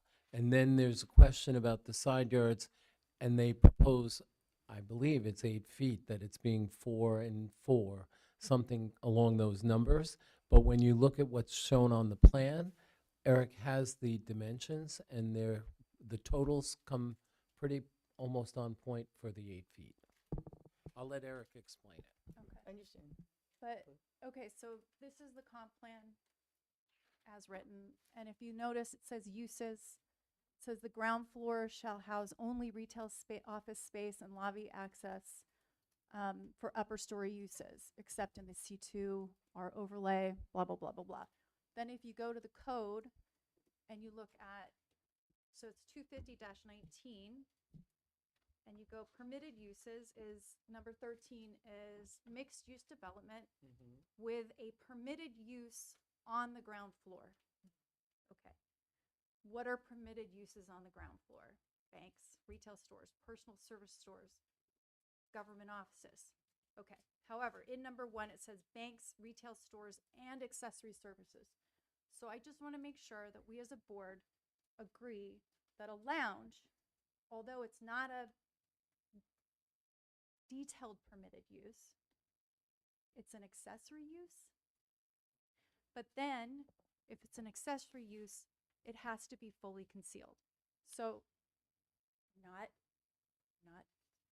just, I really, because it's a precedent-setting application, I feel like we really need to understand, do they need to get a variance for a lounge on the first floor, since it's not necessarily a permitted use and it's an accessory use that's not fully concealed? It's That's less it. than the 30% now. But it's not fully That's- concealed. Not fully concealed. So I'm just, listen, I'm splitting hairs. I just want to make sure that we The code says decide, this. well, Well, I want to. okay. I'm sorry. I don't. No, I know yeah. that the 30% of the accessory use is for banks and retail stores, right? But then lounge is an accessory use to the mixed use, Yes. So that's which the- which isn't really codified. Yeah, it's. Be- oh, sorry. Go ahead. Because I understand the 30% is like if you have a bank and you want an office. Exactly. Right? That's Or exactly. if you have a retail store and you want an office. Yeah. Okay, so perhaps I have been misunderstanding the code. However, the first floor needs to be, if you look at our Permitted comp use. plan, a permitted use. Yeah. What's a permitted use? What's considered accessory? I mean, the comp plan basically said only lobbies, only the lobby to get into the upper floors. But if we need to decide if accessory uses to the mixed use is a permitted use on the ground floor. So. I know. And the we're at amount of square 30%, footage which that I you're really appreciate, and the amount of square footage that you're discussing here, is very small. 600 square feet. And I agree. So but I feel like we just need to really understand what the engineer in me wants to make sure that we completely understand what we're doing and how we're interpreting the code. Can I say something about that? Yes, come on up. Wait. Hold on. Yeah. You be on the microphone, Mr. Gito. And I'm going to jump in after if that's Probably okay. hear your feedback. Yeah, I can. I was trying to. All right. We did exactly that at Brookport without a variance. Okay. There's your answer. And this Thank you. board did it. Right. But however, I don't think, Well, so I'm sorry. I don't want to jump in, but I'm going but we can't say, oh, we made a mistake and that. You can do that, yeah. Well, no, but I mean, we can't be held to it, right? No, you can make a mistake. Right. So. And then fix it. But I just, so perhaps we needed this conversation then, is what I'm saying. Yeah, and- Right? Like, right. so that we completely understand, so that there's never, I don't want another meeting like the last time that we spoke. I I'd like really to don't say want that. one more thing about it. As a developer, as the owner of the building, it's imperative to have the lounge with the lobby. Okay. It's the way it works. If we don't do that, it really hinders our leasing. And I completely understand. Do we agree that they don't need a variance? Or do they need a variance? Like, you tell me. Could they amend it Well, I believe to show that it's fully concealed in some It's, we mentioned in the staff report, so the way it reads, I'm sorry to jump in, the way it reads, right, that, what we discussed, 30% in the fully concealed technically applies to accessory uses within the existing retail or bank space, right? So if you want an office, you want some kind of other use, it has to be no more than 30%, and it has to be somewhere not visible on Main Street. Right. Regarding accessory uses, there's a little bit of a difference. So one says accessory services, the other one says accessory uses. Accessory services is not defined in the village code, but accessory uses is defined in the village code in 259. That's the zoning chapter. Right. And the way that defines it is that it's a use subordinate to the main use, right? It's a use that's not as big. The only regulations specific to accessory uses, they're actually, I think it's in section 19D, Parker, if you want to scroll down. It's interesting. It talks about like arcade machines and things within the downstairs, but there's not much regulations on it. You can have a customary accessory use that's permissible within both the C1 and the C2 districts. And it's actually written exactly the same in both those districts. So the way we viewed it is that it was something that is permitted because you're permitted to have an accessory use that's, as long as it's considered subordinate to the primary use, which is, right, a mixed use development, which is defined in the C2 district. So you're saying a variance should not be? we're saying a variance is not required at this time. Okay. And I have just a thought. Is the lobby and the lounge, are they physically separated? They're together. So And together, not only they're together. why can't the lobby, I mean, there are many lobbies. We could call it a have- larger lobby. Right. Okay, so Exactly. let me say one more thing about it. It also Exactly. encompasses two more things. Typically, most of our mail is part of the lobby. We have a package room for packages, it's part of the lobby, and part of the lounge. Relabel it. So we could call the lounge Relabel part it. of the lobby. Yeah. Exactly. Just so Just it's call it not- a big lobby, There we Exactly. go. okay? Yes. Thank you. And That's thank it. you for Okay. this. And I appreciate you listening. I just want us all to No, be. That's not a problem. Thank you. everybody's got to be clear about it. Good. Yeah, good job. Thank you. Okay. So I don't know if So we have nothing further to present. And if you're fine with the parking and don't have any other questions. Oh, I did actually have one question. Did you guys get in touch with the fire marshal about? Yes, And Rob- so they'll know if there, God forbid, there was ever a fire at the Baxter, that they know they have to go through the hills The only in order to issue- get there. The only issue that came up with the fire marshal, and we agreed with them, is that the poles on Main Street with the wires, we have to take down and put underground like we did when we built the hills. Okay. But we went over the entire property with them, and they were extremely satisfied with the entire The project. idea of going, it's okay to go through another. Marshall was very content with what we showed. The reality of it is the fire department's gonna do whatever they have to do to get to that building. Correct. Come Yeah. hell or high water, so. I mean, Okay, well, you That's how we know, are. But I figure whoever's driving is gonna Yeah. have to go, No. oh, I have to go through the hills. That was the only thing, was the wiring, and we agreed that the wiring would go underground. And that discussion happened within the last 30 days. Okay, we could also Awesome. verify that because we spoke with the fire marshals. And okay. And then they also, yes, we can. is there the easement? Did you actually get a physical? Yeah. And so based on our discussion and our review and our discussion with staff on the 18th, it's our opinion that we do not need any variances in order to proceed with this particular application, the way it's presented. Not, I'm No, not she talking said, variance. I'm- access easement, like Easement. between I'm the two. sorry. No, so we have to do a covenant to go through the Hills property, and we had the easement in a different location, and we're going to redefine it and put it to the location where the walkway is. See, it was Andy Freeling's idea to put this walkway in, because with the 74 apartments, he's saying you possibly have 200 people there. And it's a beneficial to the village to have those people shop in that area on Main Yeah. Street. And that was the main reason for doing this walkway. Mhm. And as, you know, Rob said earlier, we're going to light the entire walkway. Yeah. We plan on using some bluestone in some of the areas. The only thing that was really an open issue with Andy at the time was what was said earlier by Rob. What do you want in that plaza? Do you want benches? Do you want a clock? Do you want clock and benches? Do you want a water fountain? we put in an allowance in the 318, it says there's $25,000 allowance, and I don't care if it's a few dollars more or less, we'll do whatever you people would like us to do there. We gotta get creative. Yeah. I know, I saw reference to this in the staff report, but what I think is critically important, and I'm sure you're ready to address it, is that we have a solid shared parking easement. That's what I'm, Yeah. that's You know, what I they're was referring to. Right. Two separate lots. Right. Yeah. You know, We plan on, with the Baxter, give our people some form of a sticker or something that they have to park in Yeah. certain area. That's but our I'm- intent. But I'm talking about something in perpetuity, so that if the property's ever split, Exactly. there's shared. We've parking. taken that That's into all. consideration. We're doing that. Yeah, I'm sure you 100%.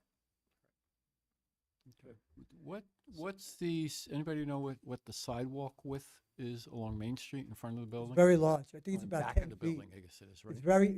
it's That's very, what- yeah, it's that's very what The large. comp plan was looking for. Yeah, a and wider again, sidewalk, we so that's we good. didn't discuss this, but as part of our benefit, which is not included in the 318, when we were talking with Dan and with Andy at the time, we were talking about addressing that sidewalk with bicycle racks and things of that nature, some planting boxes, which is going to be in addition to a benefit that we're going to add, because the sidewalk is so deep.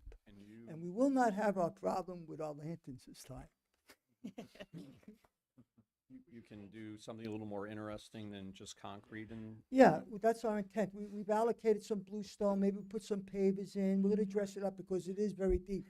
As you know, with One North, we did put in the brick like was suggested, and then DOT made us take 4 lanterns down, okay? Because they said we weren't 18 inches off beyond the face of curb. yeah. But this is very deep, and some lanterns are already there. We may revisit it and, put them in different places to be more consistent. I don't think I have anything else. So I have Anybody a bunch else? of procedural stuff, but I don't know if you want to go through all the. You want to, anything we missed we haven't talked about in the staff report A that's few things. important to bring up? Yeah, no, Okay. yeah, I want to. So first thing too is I think most important, Secra. Right, last time for this project specifically, the coordinator review was held off just because of the clarification for the ground floor. So if the board is accepting of the ground floor as it currently is, I would recommend declaring the intent for lead agency so the coordinator review could begin following the meeting tonight. Obviously, the big discussion point there is, again, the current building layout, if to make sure that clarification is satisfactory to the board to proceed with that decision. Going on from there, you might remember we did refer to a couple agencies, which we talked about tonight already, the DOT, the ARC. I did also want to mention that Suffolk County Planning Commission has actually chosen to put this during their work session next month. So they want to review it in person. They invited us to staff to go. I'm not sure if they reached out to, no, so maybe I'll talk to them about that. But so they've at least asked staff at the moment to go. You should just explain because it's in the 500-foot jurisdiction of the border, right? Yes. Within the general municipal law. Yes, and exactly. And it was referred for comment, so discussing it for comment. They would also get this as part of secret too, so they would probably, again, clarification that the lead agency status would come through them, but that's something that's kind of currently ongoing. I think, yeah, regarding everything else, a lot of it was addressed already. We had minor comments about we did mention the variances, so maybe that's something we need clarification on. That right now in the C2 district, it says there's a 0-foot setback for variances from side yards, but if one's provided, it has to be 8 feet. It's weird. It's interesting. So the way we said it was that each side yard should have 8 feet. Can I say but the something way- about that? Yeah. And It's really odd. What it's saying is either 0 or 8 feet.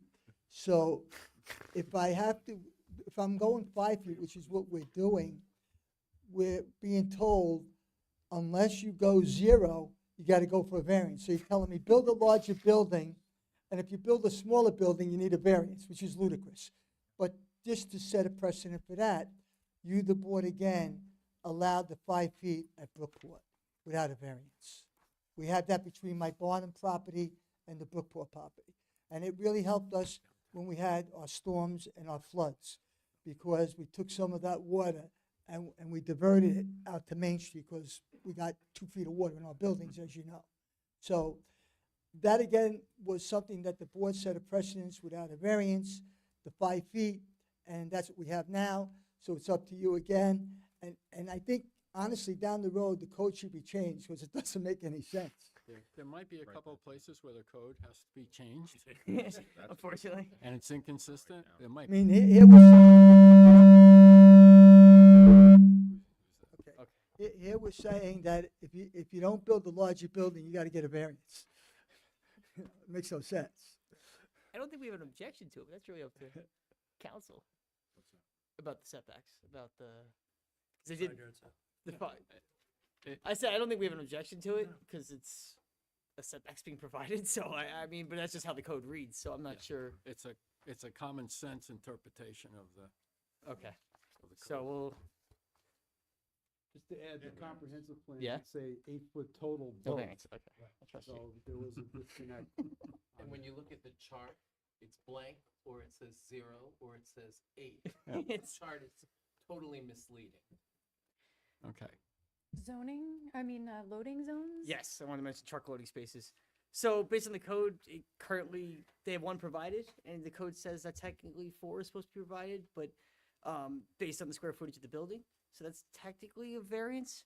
I did want to talk about that briefly though, so I don't know if we want to pull that up. Maybe if the truck loading space code, it's based on certain uses and includes if a building is retail or office space, it has to provide 1 for this amount of square feet, 2 for this amount, and so on. Right? It adds up. This is a mixed-use structure that includes retail and office space. But the question is whether or not you consider the full building for truck loading, or you just consider the square footage for retail office. Because if you just consider the square footage for retail office, then it's only, I think they only need 1. If they do include it, then they need the whole building, it's 4. So it's something I just wanted to, I don't know if we want to. If it has any retail, would it require any loading at all? Technically, no, for a residential building. Just all residential. It would be all residential. So we should just, or whatever the retail would require. That's the question. Yeah, because it's not really clear in the code. And in the conifers scenario, Yeah.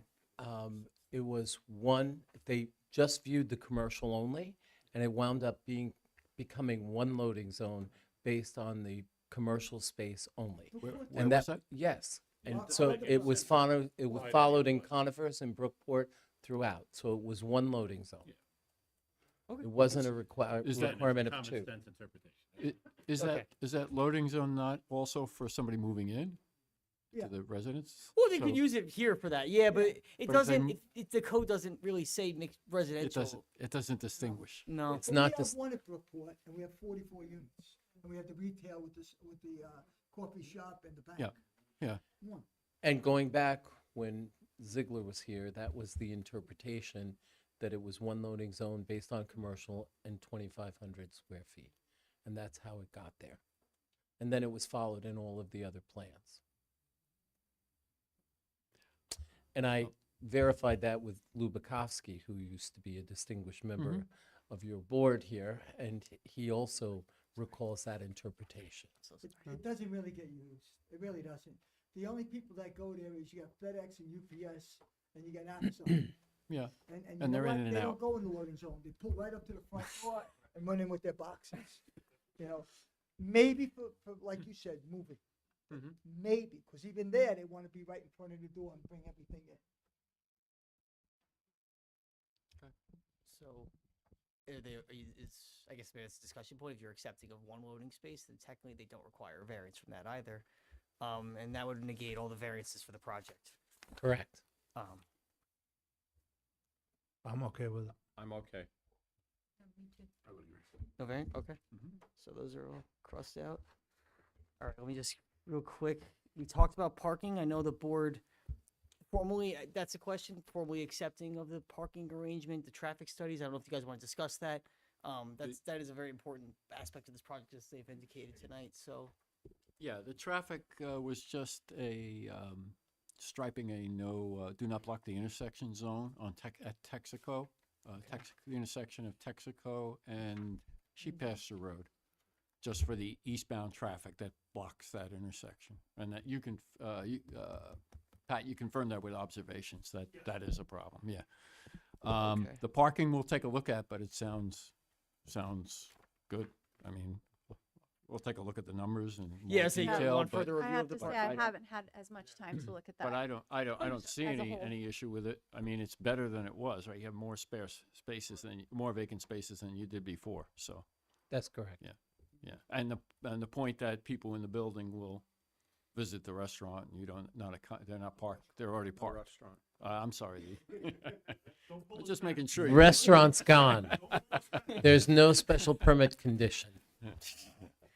Go to Tara's. Yeah. Don't touch terrace. No, I'm kidding. Yeah, do not. But just council, do we need to do anything with the Hills application saying? Yeah. Because Okay. there's also a new curb cut being proposed, so that's something I was going to say. They do need a new application to modify the Hills project for 2 points. The one is the new curb cut to connect them. The second is that whole arrangement, right? The access Okay. agreement will be part That's of what I both this approval and the adjacent approval. That's a minor thing, so we'll just request that be submitted at some point alongside this application. And yeah, that's what would be required, right? That would be, okay. Other things too, just to mention, we do want to coordinate with Department of Public Works on this project. Same with the one adjacent to it, just because there's so many changes going on to the sidewalks, the access, et cetera. We just want to make sure DPW can really take a look at it and make sure they're all accepting of everything as it currently is. Or DPW. Yeah, the state also, they've looked at it already, so they've Yeah, given us they- comments. I just want our DPW to also have a chance, or we'd recommend that referral. Also DOT. Yes, The- yeah. The new guy in charge of Fort Jeff is very difficult, very difficult. Oh, no. So, He has. Olo Fajolo? Okay, we'll keep him. Mm-hmm. So maybe we'll do both together or something, just to. Then there was grading and drainage provided. Again, I know this is considered preliminary plans at the moment, or are these the formal? It was a formal submission. It was formal, so And then we. That was VHB also. Yes, and that's something that they've given us stormwater drainage calculations. I think we've generally found to be acceptable. We just, again, the question is, if the board would want to refer them to engineering at some point on the village's end. What that would require, though, is technically that comes into the cost. It helps expedite the process, but does come at a cost to the applicants. We would get a quote from them and then present that, be like, this is what engineering would cost. But again, they provided calculations from what planning staff was able to verify. It seems acceptable, but again, we're not formal engineers, so I don't know if that's something the board wants to consider. Both projects we would recommend it, but that's consideration of the board. I think so. Gil, what do you think?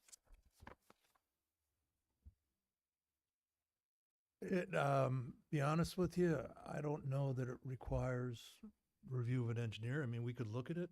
It's not, I mean, as long as the math is there, I don't see any, I don't see any reason to Except the force the drainage plan. developer to, You have 2 engineers. right, that's what they tell me. Retired maybe, but Right. Yeah. you have 2 engineers. Retired. I don't work anymore. You just knit sweaters. Don't make me do soil. Yeah, I mean, I don't think in this particular case, there's a history that requires any type of review, obviously, but, they're gonna do what they need to protect their site, especially given the history that they've experienced with drainage issues. So, I mean, I'm okay without having to hand it off to somebody else. I agree with that. Yeah. Next question. Next question. We mentioned, okay, so as long as everyone's acceptable with that, construction, staging, and demolition, they're just asking for a formal plan for where it's gonna be staging operations are gonna take place, the demolition, any Yeah, it's important. any Yeah. mitigation impacts, just especially because it's prominent location on Main Street, something that we typically request as part of the board's review. So that would be a condition of the approval. Well, no, that's usually part of the site plan record. You want to see it? Yeah, that would be Yeah, part yeah, of the. We still have to do secret anyway, so there's time for it to come back.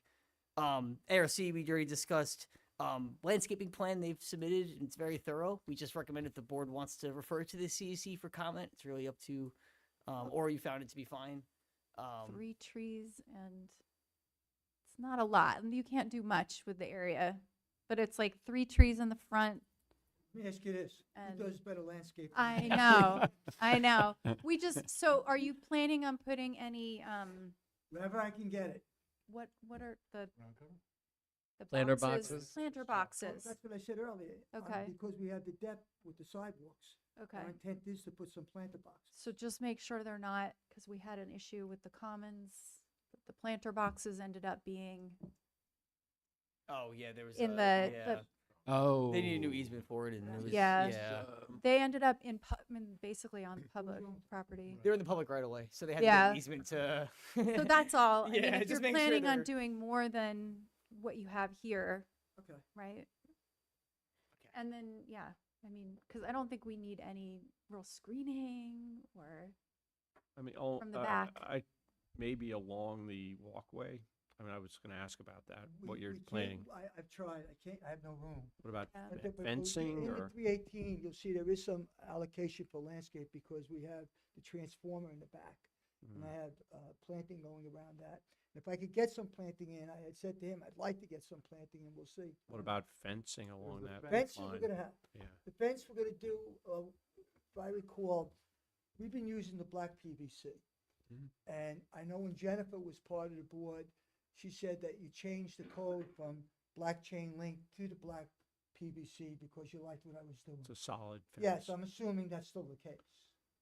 This is to screen the garbage we're talking about? Screen everything. No, Oh. I'm talking, Screen so everything. the It's southern, expensive stuff, the but it southern just looks property better. line. Southern property line has Right. a fence. Yeah. Continues. Probably that line on the walkway will have the PVC going straight All the way down. Yeah, all the way Okay. down. Yeah, okay, that's fine.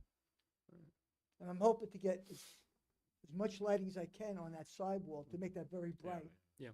Okay? important, And then I allocated money for bluestone that I may periodically do some spots of bluestone going down. And then I allocated for where the plaza is to make that all bluestone. And I want it to look nice. Okay. Yeah. that Back was- to you. Yeah, last thing was just lighting, just a Yeah. lighting plan. That's all. Okay. Just so we can see it, and then Fair enough. yes. So you want to request that? Lighting will be focused down. It's supposed to be, yeah. Dark sky compliant, right? Yeah, I mean, exactly. Yeah. Because they're, you guys will live across the street when it's all done, but, you know, there are apartments above stores across the street and, you know, it gets very bright, so dark sky. So if you guys want to make a motion for the intent for lead agency, that's really the Yes. last thing that. Can I get a motion to declare lead agency status under secret? I'll make the motion. I'll second. Oh, Go, no, you please. I'll second. All in favor? Aye.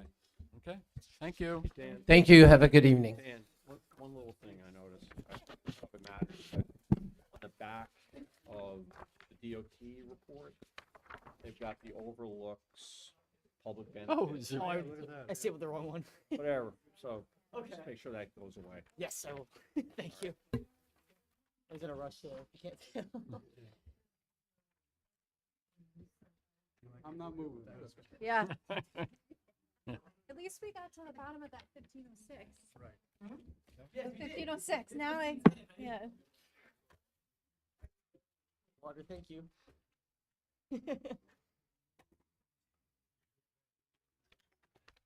Is this the one here? I shouldn't be here. Oh, yeah, it is. So the upcoming comments are very similar, I'll say. So the next set of comments are very similar, so. All right. Good evening, Michael Strauss, 907 Main Street, Port Jefferson, for the applicant. This is for the overlook across the street from this. Some of the issues you even, I think, resolved in the prior application that are applicable to this application. The most important thing, I think, to my client is, again, for the fourth floor, the major public amenity, which in this case, as is detailed in Mr. Gross's report, they're under contract to purchase the church site for $2 million, and with from the demolition to all the improvements to make a really beautiful parking area that'll be connected to this project. The total is about $3.28 million. Again, and it was something discussed in the last application when Mr. Gross did the math and divided that among all the units in the project, it came to $44,000 per unit. But if you look at the 19 additional units that the fourth floor brings, then that number comes to $172,600. Also, in terms of really sure where to put this, Dave, make it too loud or not loud No, you're enough, fine. but- Bob, if you want to come forward, you have to hold it. Yeah. And also, there was another question raised in the report in terms of the public benefit being sharing that parking with the community at large, when, of course, a certain amount is going to be used by the project. And they're proposing doing something very similar to the CVS parking lot down here, where the public during the day can use it for 4 hours at a time, but not overnight. They're talking about expanding that time for employees, for instance, medical or from the hospital and so on. Because, of course, for the most part, people leave to go to work during the day and don't need it as much, and then at night they have the use of it.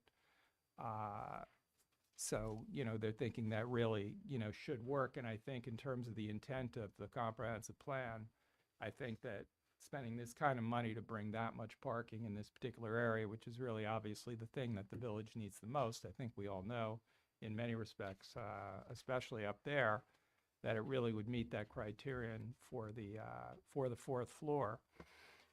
In terms of some of the variances, I think perhaps you've already made a decision about the side yard not really being necessary for the 8 feet, 0 feet situation. Also, additional parking, there is not going to be additional retail, so I don't think you really have to take into account additional spaces that would be for retail. In terms of the parking being short, it's only 4 spaces where you need 90. We have 86 altogether with the new lot plus the parking garage within the building. And they're, offering to pay the fee for the 4 spots. Beyond that, there are a couple variances we'll need because of the ceiling height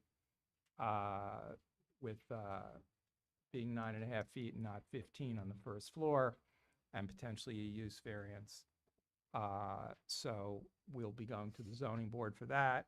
And of course, we're going to address everything else, and rather than go through it point by point, I don't know if Mr. Gross feels he wants to summarize or you have any questions, but all the other items in his report we're certainly going to address or have addressed as they come to the table. So if you have any questions initially, be happy to try to answer them. I do. So if you could bring up the plan that was up before, that one. So again, we're calling it a lounge, but between the vestibule to the storage, what is the length of that dead space on Main Street? Can you answer that one, Eric? So I do know that the frontage of the retail in the office is 60% of the frontage. So the whole thing is 207 feet long. So that portion of it is 60%.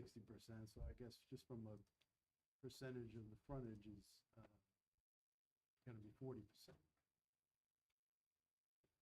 And you, I think, are going to need a variance, right, for the storage being on Main Street, the front.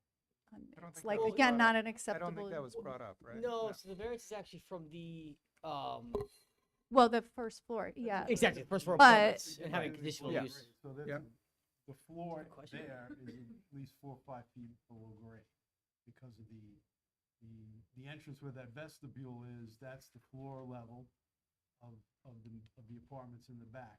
So the street is rising relatively rapidly going in that direction. So everything to the right starts heading on the ground. do you have a rendering of that Elevation. area? Yeah, or an elevation, yeah. So that storage is actually on the ground? It's partially. Partially, yeah. I have the rendering we had submitted. Oh, there's a Yeah, good right one. there. Yeah, there you go. So the windows are just, a little bit smaller as it goes up along Oh, that. the other bar, not So- not Towers. No. Where's the Towers parking lot, on the right? To the right. Right on the right-hand side. South side. And that entrance where the pointer is, that's the Like 5 entrance. different names. Eric, can I ask you to use the mic, please? I'm sorry. Thank you. You can even just slide up. Yeah, so that vestibule entrance is there where the pointer is, and the other retail commercial spaces, the 2 doors, and then we'll have to step the slab down for each one of those. So the slab level changes with the road as you're going down to the north. So we kind of have that same discussion that we had. with the Yeah, but I last mean, it's application. typical, it's an accessory use to the building, and every building is gonna have those kind of accessory uses. So to say you're gonna zone that out, I mean, that's pretty No, impractical. no, I No. mean, that accessory uses are supposed to be enclosed. Yeah, no, I Large think lobby, you mean? as Yeah, was 30% total. as it was kind of, I So- think it was explained in the staff report, the memo, the interpretation of that is only applicable to the retail portion and the way the code is written, you know, whether or not that's the intent or what the comprehensive plan was talking about. The actual zoning law is written to be that 30% only deals with inside that retail Right, space. but it also says you can only have a permitted use on the first floor, and one of those is not storage. Right, so, but permitted, that's one of the accessory uses that would go along with that building. So every building like this is gonna have a lobby, a lounge, every So building's then have gonna storage. How much of an accessory use are we willing to have on the first floor? That's what I'm fronting Main Street. 30%, right? I think they were. Well, that's what we got to with the last project, fighting for Is that. Is the storage visible from Main Street? Well, the since it's idea on is it's the- a dead space. It's like, so the idea is to not have a dead space on Main Street. You Mhm. want a walkable Main Street, you want friendly, welcoming places that aren't only for tenants. And, Right, it's still you know, slightly below storage- grade. I mean, we could continue the lounge slash excuse me, lobby into that space. I mean, Then that's, that's 40% of your, yeah, but that's still not a code violation technically. Could you show the So- part of the south elevation? It's not, no, it's not, well, it's not I a mean- code violation. So is that's. so technically then that's they could no. have all abutting accessory use terrace, on the and first there's floor. it starts off as a, So which side is? If we're not limiting it, like, on the left, correct. what, So, you know. the cars for Tara's, their headlights, they pull in diagonally, they're gonna be shining right. Well, there's a fence, there's a 6-foot fence on top of, it starts as a retaining wall, about 4 feet on the left side of the, and I don't show the fence there, just so I don't block out the window in the elevation, but I can identify that better. The people People parking parking at Tara's would, at Tara's, their headlights into the fence. go into the fence, but right on the other side of the And fence there's is also, people's windows. there's 10 foot of landscaping where we have trees and bushes. Yeah. This is terrace. Still, So again, you know, tall trees. technically, if we're listening to this, then all accessory use on the first floor is technically not.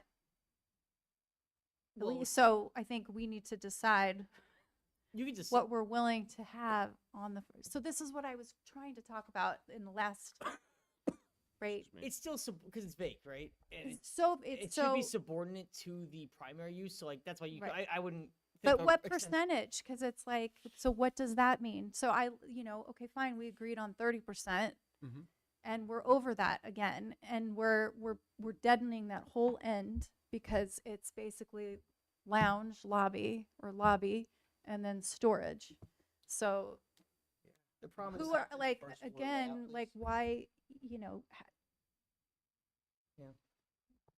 I will say too, because the problem is if say like that became an apartment or something, then that's also prohibited in the code. Like, you can't have apartments on Main Street. no, you're not Yeah. really supposed to have apartments on the first floor. But Yeah, the way it's with been this, interpreted. because we kind of made a precedent also with the commons on Exactly. the side street, the first floor. So we're kind of allowing that because that's technically not Main Street, but yet all the use in the front. So the idea was not to create this kind of issue with Main Street.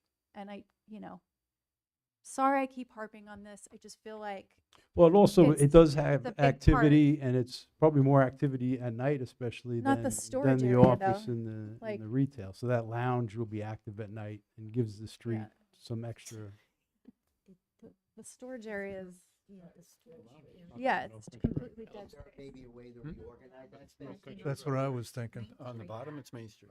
What if you took the vestibule and flopped it onto the other side of the lounge? Well, again, that just elevates. So right now I have to provide handicap accessibility Mhm. from the entrance in the back. So I'm That's the office. dueling with two handicap access points.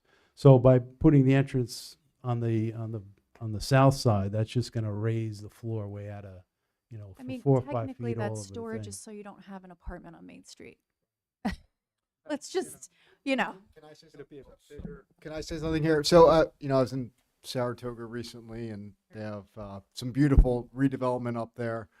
What they did in an area like this, so let's just say the storage area, and obviously I didn't speak with my partners on this, but what if we took those windows there and we put some historical photos that were of the village that are well lit and changed out, and or highlight artwork throughout the village, just in that one spot.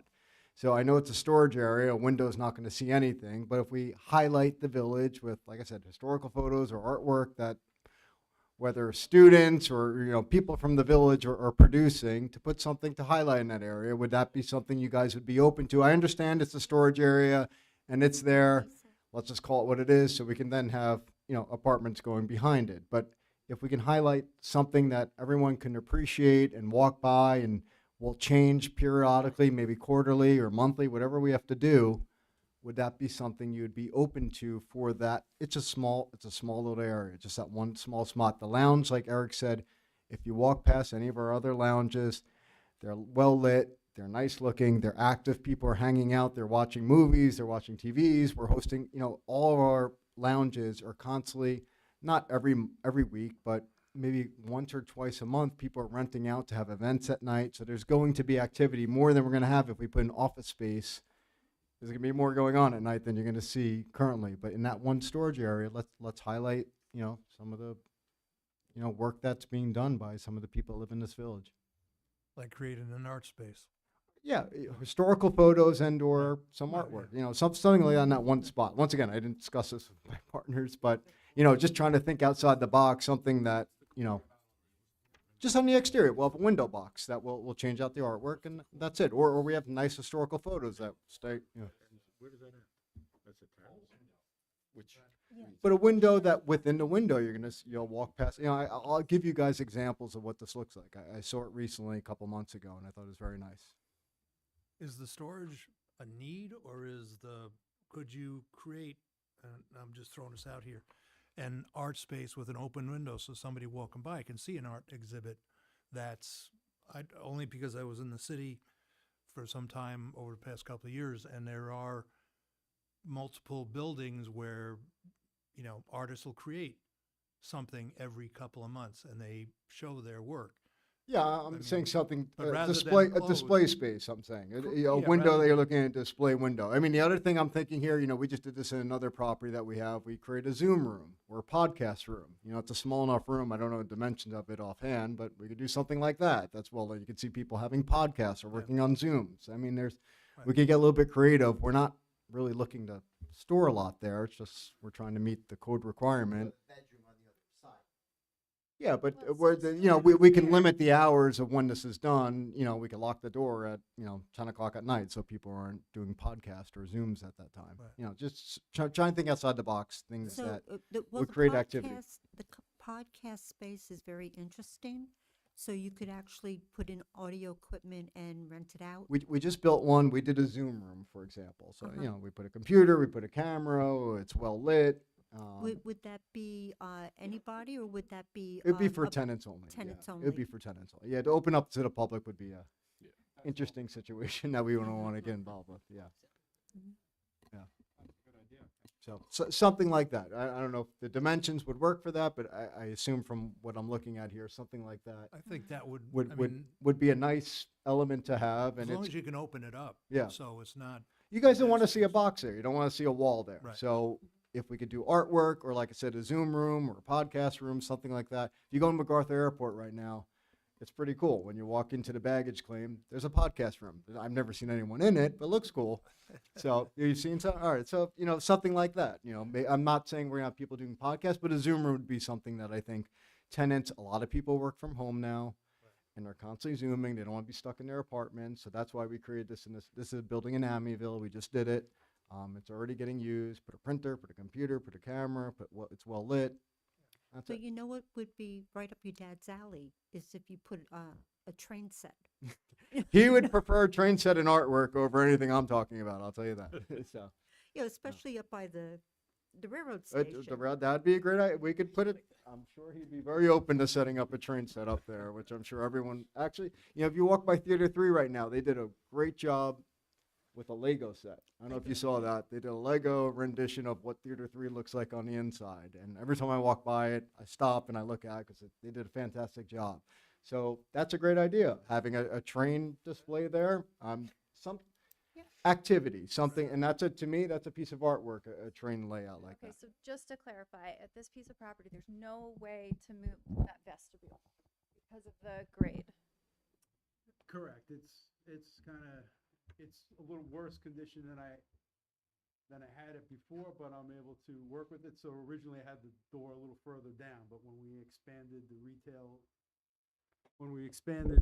retail area towards the south, I moved the door over. So I'm really at my limit where that door is. I'm exhausted. From, just call it anything but storage so that, because hypothetically, if I know you guys keep your buildings, but if you ever sold it, then it says storage and it could be. And I guess Tara's is next door, right? Yes, on the south So side. it's on the other side of this is a parking lot essentially. Yeah, we could. It's a national monument. Historical site. Historical, yeah. Yeah. So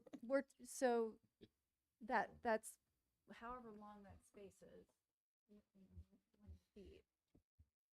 The end of it is I guess it kind of makes sense if that has to be all dead zone. And I don't mean dead for you guys, I mean dead for the public.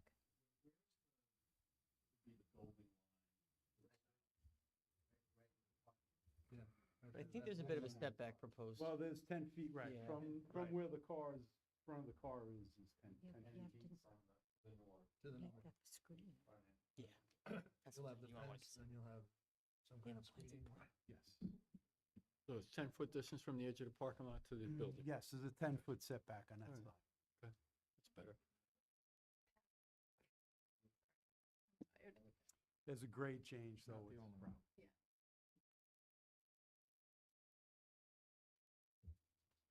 Kind of tapped out. I think you brought out some good. No, all I was gonna say was I think you brought up some good points that can be addressed by opening up the area and not calling it storage, have a window that looks in. So people walking by can either see artwork or see historic things or, so there's of an interest to somebody passing by. Doesn't necessarily mean they can go in there and go shopping, but at least it's not a blank wall. That's all I had to say. So the 19 units on the fourth floor, the public benefit is the parking lot. Just wanted to wrap my head. Will some of those spaces be designated permanently for open parking, or they? It's not that they're designated permanently. If there'll be a sign that you can park during whatever daytime hours up to 4 hours at a time, then people will know they can legally park there for up to the 4 hours and not at night, because then, of course, the people that have left with their cars who live there will have a place to come back to But park you to. need all Did- of those parking spaces technically for your building. You do technically, but did you? If you don't mind, sorry. Yeah, so we've been successful with the village with the CVS parking lot under Barnum Equities LLC. So there we have non-restaurant uses. So we have daytime, CVS, we have a hair salon, nail salon, and a publishing office, and who make use of that. And our agreement with the village, and we have a covenant with the village, is that the public's allowed to use it on a 4-hour basis. No motorcycles and no tractor trailers and no overnight parking. That's been very successful in our opinion.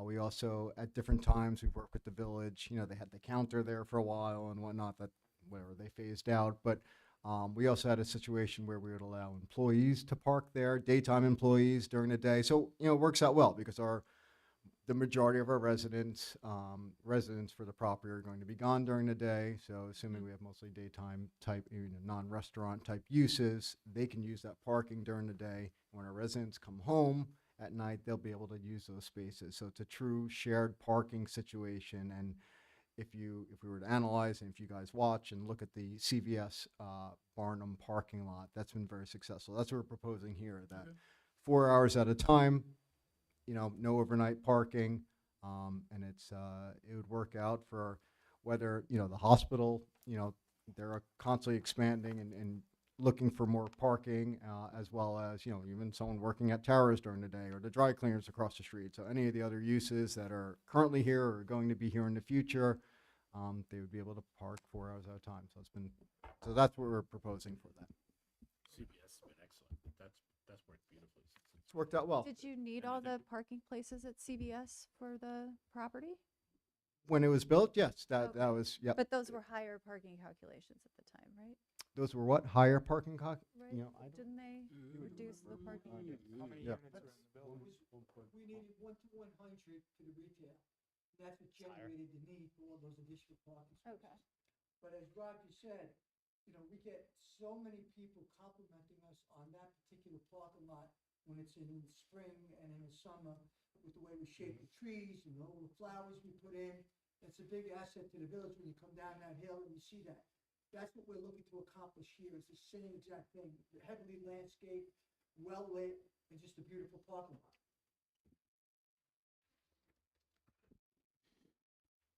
The I think you're First floor gonna get interest from apartments that, with or if you're gonna make it open. 'Cause that's Are you their ready fair for your part. Yeah, they need it. ground floor? I am ready. You want me to go ahead? Oh, the procedural stuff? Yeah. All right. Yeah, so I mean, that's right. We talked about the uses on the property. Again, the only variance we identified at the time was just the fact it's a conditional use on the ground floor. There are the conditional use standards for those for the multiple dwelling, which is the ceiling heights, the separate utilities was talked about. There was, it's on the fourth page. Yeah, ventilation, mechanical equipment, it was ceiling heights, it was adequate parking for future retail use. So say those apartments were converted to retail, it would actually require an additional 24 spaces to be provided. To that use alone, so that you just subtract what's currently there. But Dan, is that the entire first floor, 24 apartments? yeah, so there's 9 apartments, but it's based on the number of bedrooms. So I think there's 1 2-bedroom, the rest are 1-bedrooms. There's So 24 spaces. Was it? if you I'm sorry. no, right now as of right, I think it's about 10, 11. I'm trying to think. Yeah, it'll be 10 units. 10 because you count. Spaces. There's Yeah, 8 First floor parking. singles and 1.5 Theoretically, you have to spaces be able for to a convert 2-bedroom, to which adds up, a rounds up retail.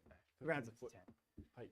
So if you were to convert it to retail, instead of 10, it'll be 24. So it's additional No, they're 14 on the spaces side that of the technically is back, supposed to be the provided right based on side, that provision of the adjacent to code. terrace.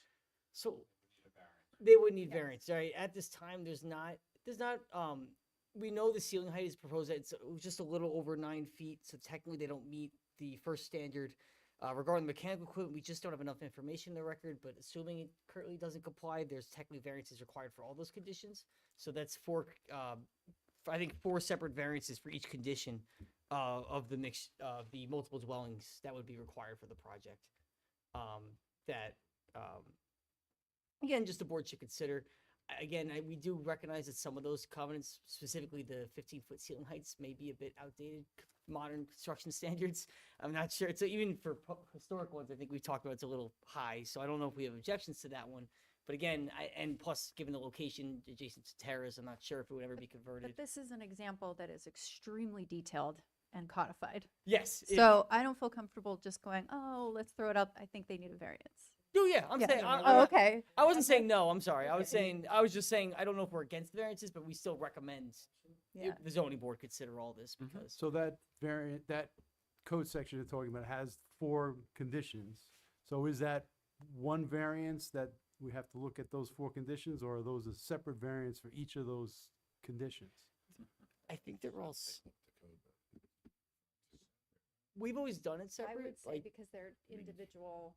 It's Right. parking, it's building height, it's. So I feel the height, the 15 feet, we can ask for reasonably. The other one, is regarding the mechanical equipment that's there.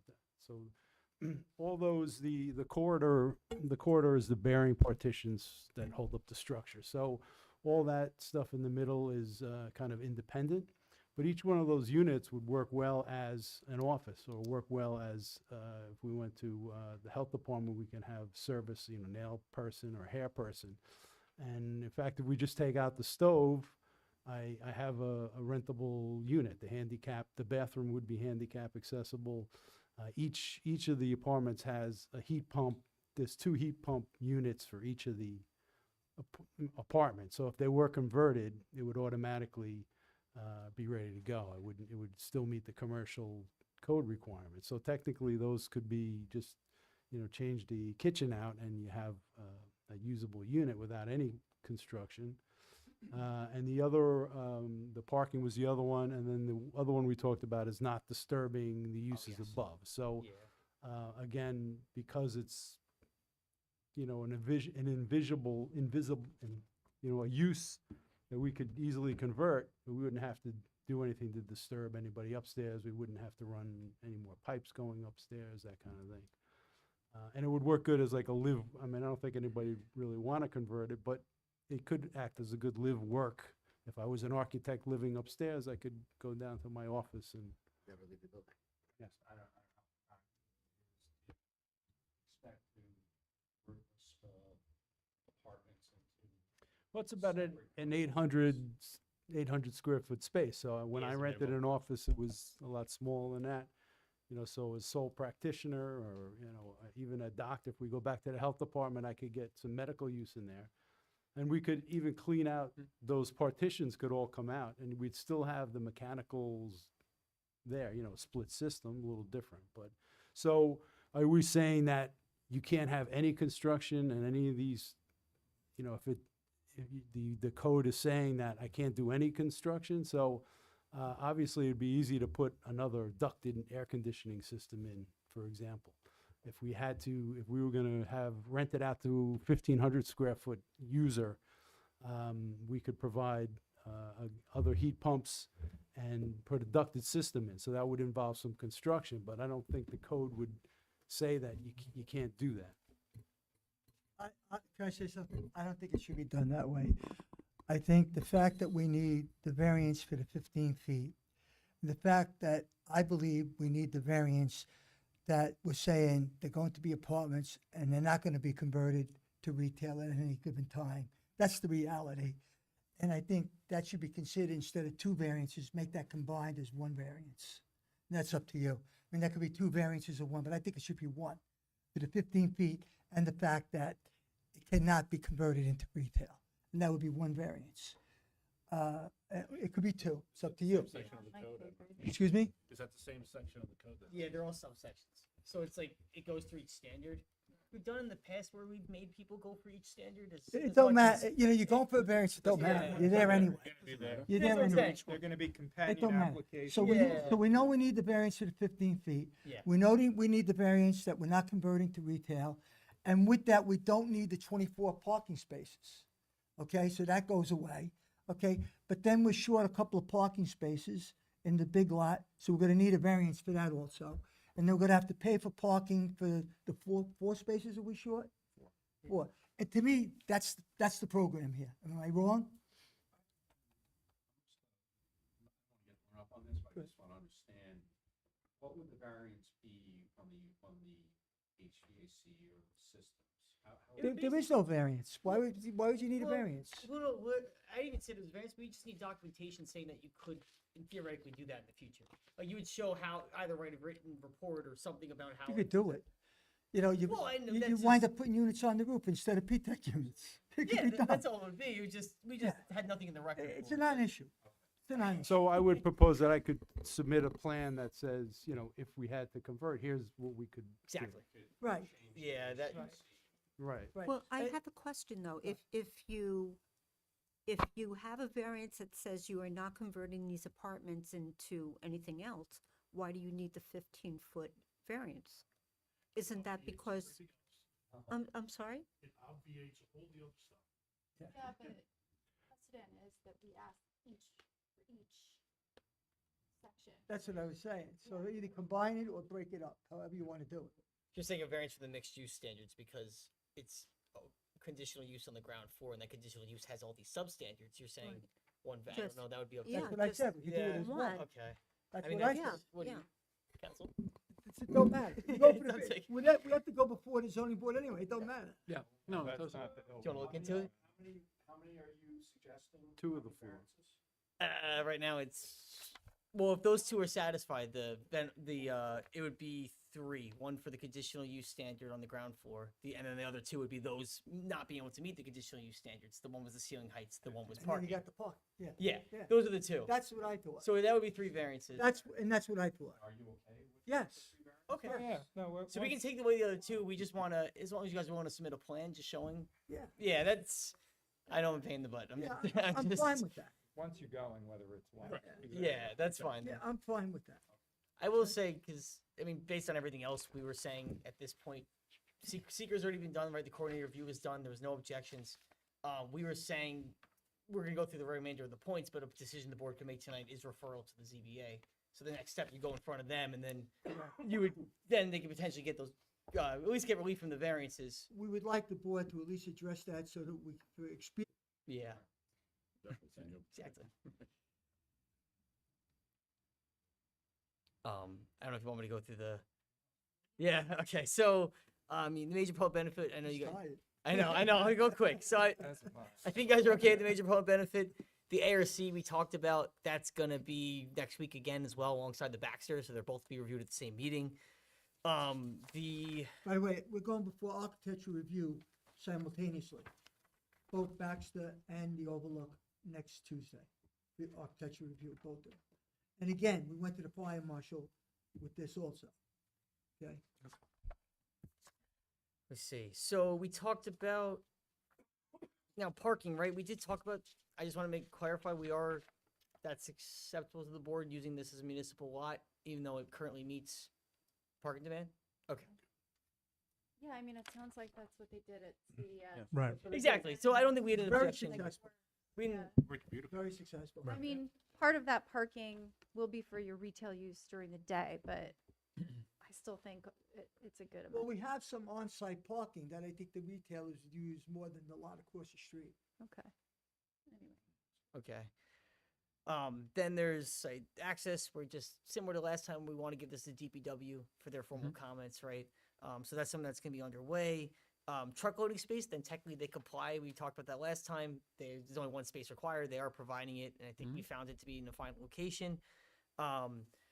Then the last stuff was same thing with the drainage plan. Again, they provide a detailed drainage plan. It does show calculations sufficient. VHB again. Exactly. So I don't think we had, again, from planning perspectives, we had no issues, and that's just the engineering comment remains. Right. If you want to take a similar approach to this one, that would be a discussion point tonight. And then construction, staging, demolition, we would need the formal plan for that. And then landscaping and lighting, if Right. you guys want to refer them, or it's same comments from the last project. So And I would just, not to speak for the board, but I would say same answer to your questions. for all those. Yeah. Okay. That's something. Actually, I'm curious, have we had on other large projects, have we had other professionals come in to verify?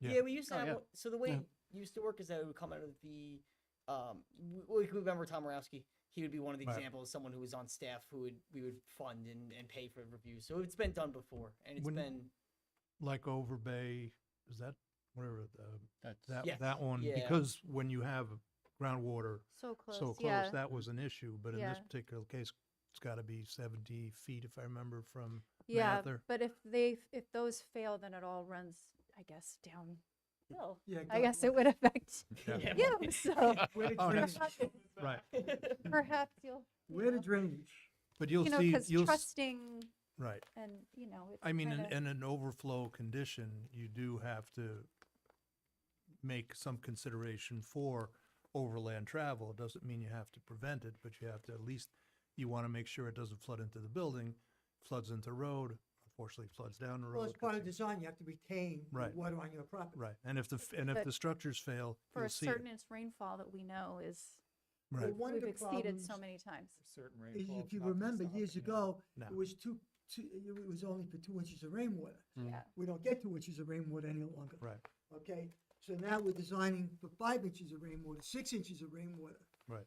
What, do you know what you designed? I know that the village code is 2 inches, but the VHB has designed both of the projects over capacity. It was for 3 that inch on the reason. And yeah, plan. and so also we have to, on this project, we have to get a SWIP, and Mhm. that's gonna go through a whole nother review with the Yes. state DEC. drainage So like requirements. Brookport, we did 5. Still didn't help. Right. Yeah, and so Oh, yeah. Mm. trust, but the rest of the board was okay with it. I mean, if it'll make you feel better, I'll take a look at it and just review it. I'll look at both of them, and if there's a problem, I'll let you know. But Yeah. I'm pretty confident that, Okay. yeah. I mean, townships are doing 4. Don't make me do That's four. Some are, seriously some are, common. yeah, some are even trying to push more, which is crazy, but, you know, I get it. You should have good material up there. Yeah, we're good up there. Material is very good up there. The reason I had to pile one north was because the dirt was terrible. You know, the Morellis put everything and anything in that dirt. Right. And that Well, was that's, my yeah, problem. pretty common practice with any Yeah. type of auto Yeah, industry. but when I did the 74 units, it was perfect. You know, Hills was perfect. Right. Yeah. I mean, it'll be interesting to see once you take the big building at the north end, the Mhm. south end down, because that was an auto manufacturer way Yeah, back we when. found springs, we found hubcaps. You Oh, name it, really? we found- That's yeah, we cool. found- Yeah, and this is interesting. So Mr. Morelli, who's like 93 years old, we have a basement at One North. Okay, which is very unusual for us, which is a great thing to have Right. for many reasons. And I took him down here to look at it. He says, you know, Al Capone used to keep 3 cars down here. I mean, what do you mean? He says he had a girlfriend in Belterre. He used to take the train, he used to come and pick up one of his cars and go visit his girlfriend. You know, history. That should be on the spy trail.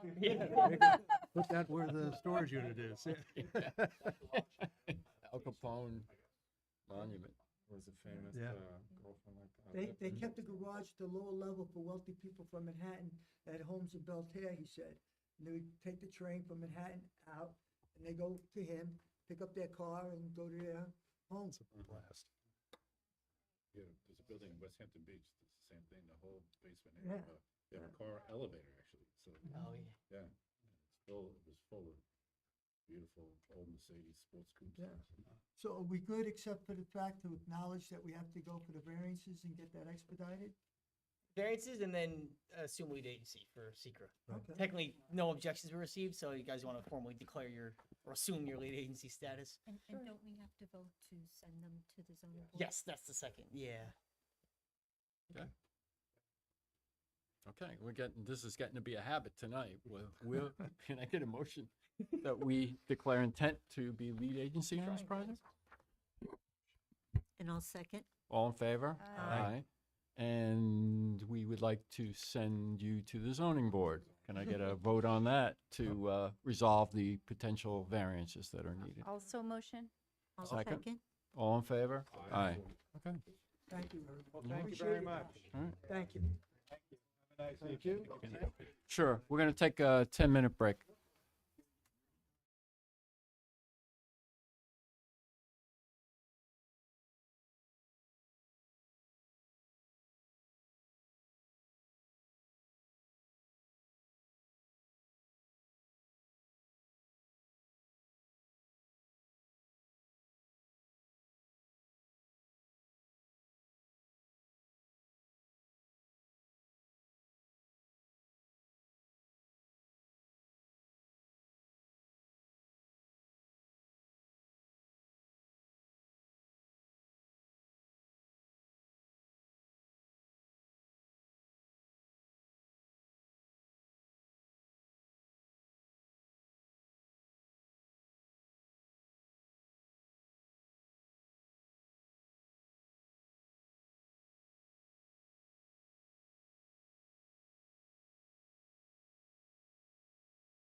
clarify which one. This is, Yes. yeah, Gillette 80.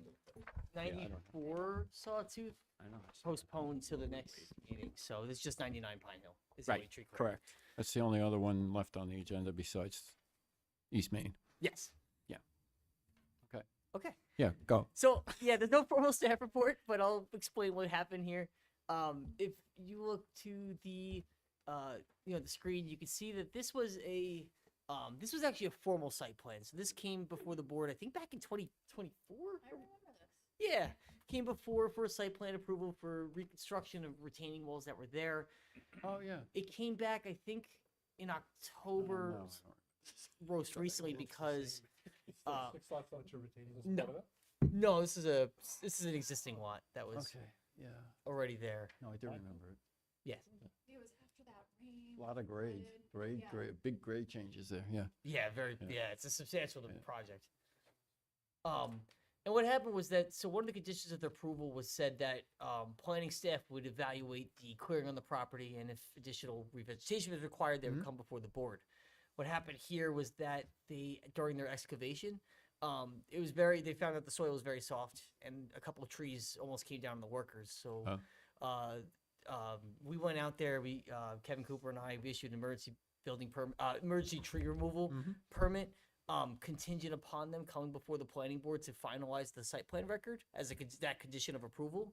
So what's here before the board tonight is a revegetation plan for the slopes that they're proposing to stabilize. Okay. We did refer to the CAC, and the only comment we got back was ensuring their native natural vegetation, Okay. which I don't think these are invasive species. I think it's Pacific juniper, I think. Blue Pacific. Yeah, which I looked up and down and couldn't find them as an invasive. I'm not sure. Okay.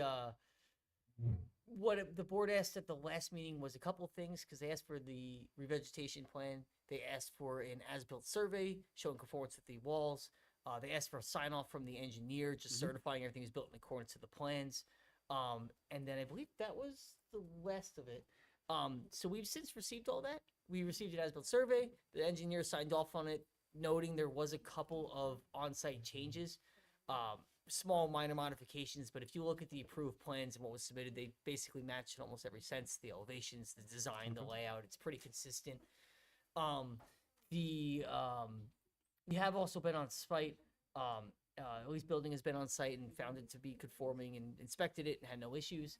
So basically the last step for this project was potential satisfying the resolution and amending the resolution to satisfy those conditions.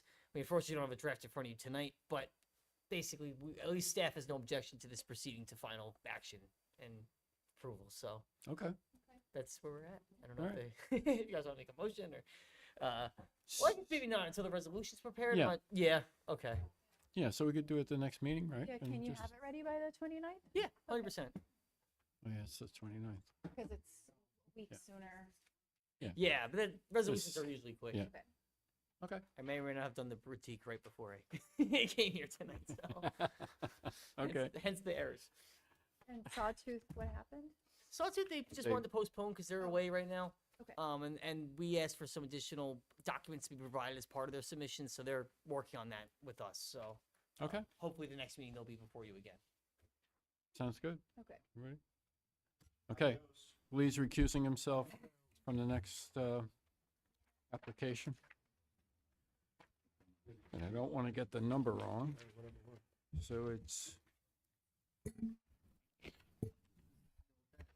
These are the minutes. Yes. Yeah. All right, good stuff. Yes. Yeah, 228 East Main.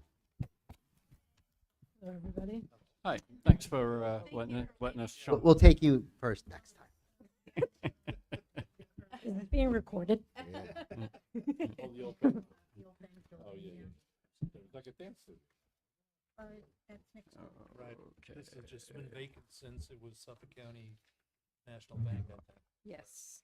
Yeah. Used to go there with my I dad. never noticed it.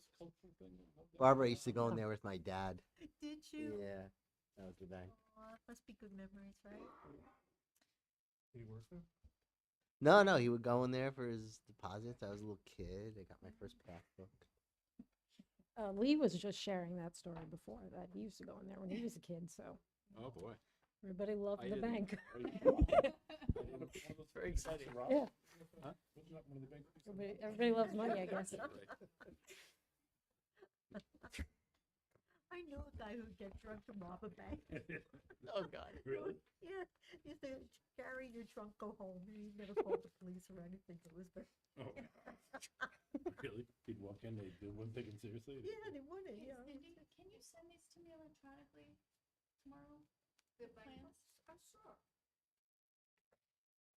So, Dan, would you like to start, or shall I, or should we all just go to bed? Like, I mean, I like bed. Bed is nice. I can go quickly if you want me to. and I then- I don't know if you normally start with an application introduction or if I should. I think it goes either way. Okay. Yeah, usually we get it. All right. Yeah, I'll- you I'll want to go start. first? Yeah, and then I'll jump in. So, yes, this is the old Suffolk County National Bank building, which is completely vacant right now. The first floor was a bank for many, many years, as you guys know. The second floor, according to the architect, it looked to be offices when they were doing their measure and everything. It may have been apartments at some time, but I'm not really sure. The CEU itself just says a 2-story commercial building. So the lower level was also part of the bank. It was storage, and I think there was like an office down there. So we are proposing to convert the first floor to, which will front on East Main Street, to offices with 2 apartments behind it, 2 apartments on the second floor, and 2 apartments on the lower level. We're also proposing to add 2 terraces for the second floor apartments that would face Traders Cove, and then just a small entry deck from the ground level in Traders Cove into the lower level. As far as, I read through the staff comments, which were done by Parker, I think. We have to, just add a few things to the site plan, such as landscaping. Now, in the rear of the building at Traders Cove, there is literally like I don't know, maybe a 15-foot strip of like dirt or a berm. It's like the tiniest thing. So I don't even know if there's plantings in there right now, but we could certainly either state what's there or propose to put in some maybe arborvitae or something like that. Also a lighting plan. There's just a small parking area in the back, which has 5 spots. I don't think there's any existing lighting back there right now. I'm not really sure if that would be required, but I could talk to Michael Morbillo about that, who couldn't be here tonight, by the way. We are showing on the site plan some detail about lighting that would be attached to the building, some exterior lighting. The running issue is always parking. So there's 5 spots right now on the rear of the property that, service the lot. This is, similar to other applications where the current certificated use actually allows for more parking than what we are proposing. So technically, it is a de-intensification, even though the parking spots that would technically be allotted for the current use are not on the ground. So, so we have the 5 spots. We are, I think, supposed to have 14. Yeah. Yeah. I don't have my glasses. Yeah. And technically, under the use we are right now, we would be allotted, I think, 23, which includes the 5. So, so obviously, we either have to go for parking variance or potentially, pay in lieu of parking, or, we could discuss that further, of course. I also, just from 1415, 1417 East Main, obviously, there was discussion about the parking. I always forget what it's called, but some type of, relaxation or something like that. Oh, or the demand designation. reduction. Yeah. But that was, that. Is that over now? It's Did over. I just let it go? Director Feeling is no longer. Would these 6 be all 1-bedroom apartments? Can you zoom in, Parker? Because I don't have my glasses. And I don't Other know. way to the. Yeah, so we have 5 1-bedroom apartments and then 1 2-bedroom. So we're proposing to have office fronting on East Main Street, which is, kind of consistent with what, you know, the bank was. In the comprehensive plan, according to Parker, it may be more suggested to have a retail space down there, which the applicant is not opposed to.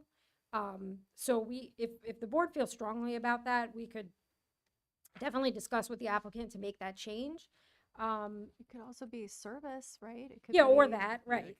Yeah. Yeah. So, I mean, we're not necessarily married to the office. That was just first pass at what was discussed, so. Parker, can you go back to the first floor plan, please? Yeah. I mean, East Main Street is, you know, a mixture of offices, retail, service, you know, residential, so, I think any of it would fit in. on that floor, just behind. Proposed. Nothing. It's part of the bank. I think it's like, yeah. It was, I think, back offices in the bank. There's still a vault in there, because I noticed that it was called the vault. I think there's a vault on the lower level. Yeah. Yeah. I wasn't there for the measure, so I didn't actually, you know, see that part of the bank, but, See people make use of that. yeah. Did you hear about that Well, the girl vault who in the got receiver's stuck in office. the vault, though? Wasn't In the that- receivers. Yeah. Yeah. In Kate, was Yeah. it Kate and Hale? Yeah. It was, I think it was the kid, or yeah, the brother locked the sister in the vault. Oh, gosh. I would literally like lose my mind. Tellers? Yeah. Yeah. The table with. They lock you in for fun. Yeah. Set the timer. So that's where we're at. So we read through the comments.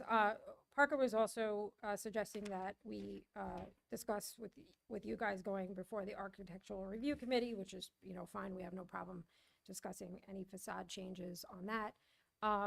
You know, some of the windows are old, so we would be doing direct replacement for those windows. We're not planning on like adding anything as far as, you know, new windows. These two units, these are the lower level units. It looks like only the bedrooms have windows. These living rooms wouldn't have any windows to them.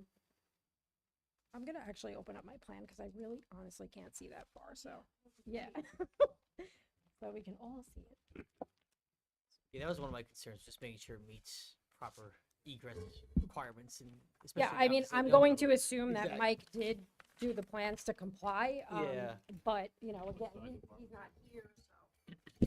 Probably they're a little, they're over the minimum, but. Inspire design, yeah. So. What are you saying Yeah, at do the you wanna, lower level? or do you wanna, I've seen them. So unit one is, Buildings on both sides, right? Up against, right, but this is right up against, so there's nothing on the sides, no windows on the No sides. windows on these living rooms. No, there's no windows. yeah, so we At the have back there are. 2 windows in the bedroom for unit, what unit is this? Where do you see that? Oh, there it is. Yep, so it's 684 square feet, unit 2. We have a 2 windows in the rear bedroom. Then there's actually faux windows in the living room, I guess for aesthetic reasons. With unit 1, that's 904 square feet. There are several windows on that bedroom. 3 on one of the elevations, 3 on the other, lot of or windows in the door, yeah, bedroom. yeah. There's a. Is that me? Oh. Or is that the- okay. And there's also faux windows in their living area. You actually access these apartments. There's a rear deck that would access unit 2, and then you can also God. access. Let me just get my bearings here. Looks like you access both, unit 1 and 2. Yes, exactly. Sorry. Yeah, and then the vault area is just really like a kind of a common area. They're proposing a gym back there and then the mechanical room. So that's all on the basement level. You could go to unit 1 there, and then you come around, so this is the entrance to unit 2. Unit 1, you go in here, and then yes, you would go, wait a minute. Wait, if you're in 400 unit square feet. 1, 400? can you Yeah, get 400. to, oh, you can get to the common. Right. You have 2 entrances. So this is almost like an open corridor. Yeah. Yeah, Paul, And- Carter. Right. There's no dimension wide is that? It looks too narrow. Ooh, narrow, very Yeah, narrow. the Does corridor that might say go 5 feet? If that's Well, this is 5 feet over then here. you probably only, Yeah. That's gonna be widened. you need at least 3 feet probably. I don't know if that's actually a operational hallway though. I'm just trying to. get to this one? Yeah, that's what I'm just trying to assess right now. Maybe it's from upstairs. So let's. Oh, that is what it is, yes, okay. This is the basement. Yep, yeah, so you would access this from the front of East Main Street and go down the stairs. I don't think this is, again, I wish Mike was here because he'd be able to better explain his plans, but I don't think this is actually intended to be usable space, right, exactly. Faux window. Oops. Why not just make it a common wall? Yeah. It's, There might be a reason, and we can ask there Mike. probably yeah. is, but it's Yeah. not obvious. Yeah. I mean, this is just gonna be a collector of cracks, unless it's mechanical. Or a Unless bunch it's- of columns yeah. down there that aren't shown. Exactly. There's gotta be a reason, and we'll find out that reason. We'll find out. Okay. Yeah, I'll make sure to ask Mike that way next time. They just haven't hatched them out. Right. Oh, okay, yeah. That's just. Ah. There's no concrete Hmm. hatch in it. Yeah, there Yeah. might be two back to back if they were formerly two separate basements. I can see that. Yeah, because this was a, this is actually two separate buildings, but was joined together on East Main Street by the Yeah. bank, yeah.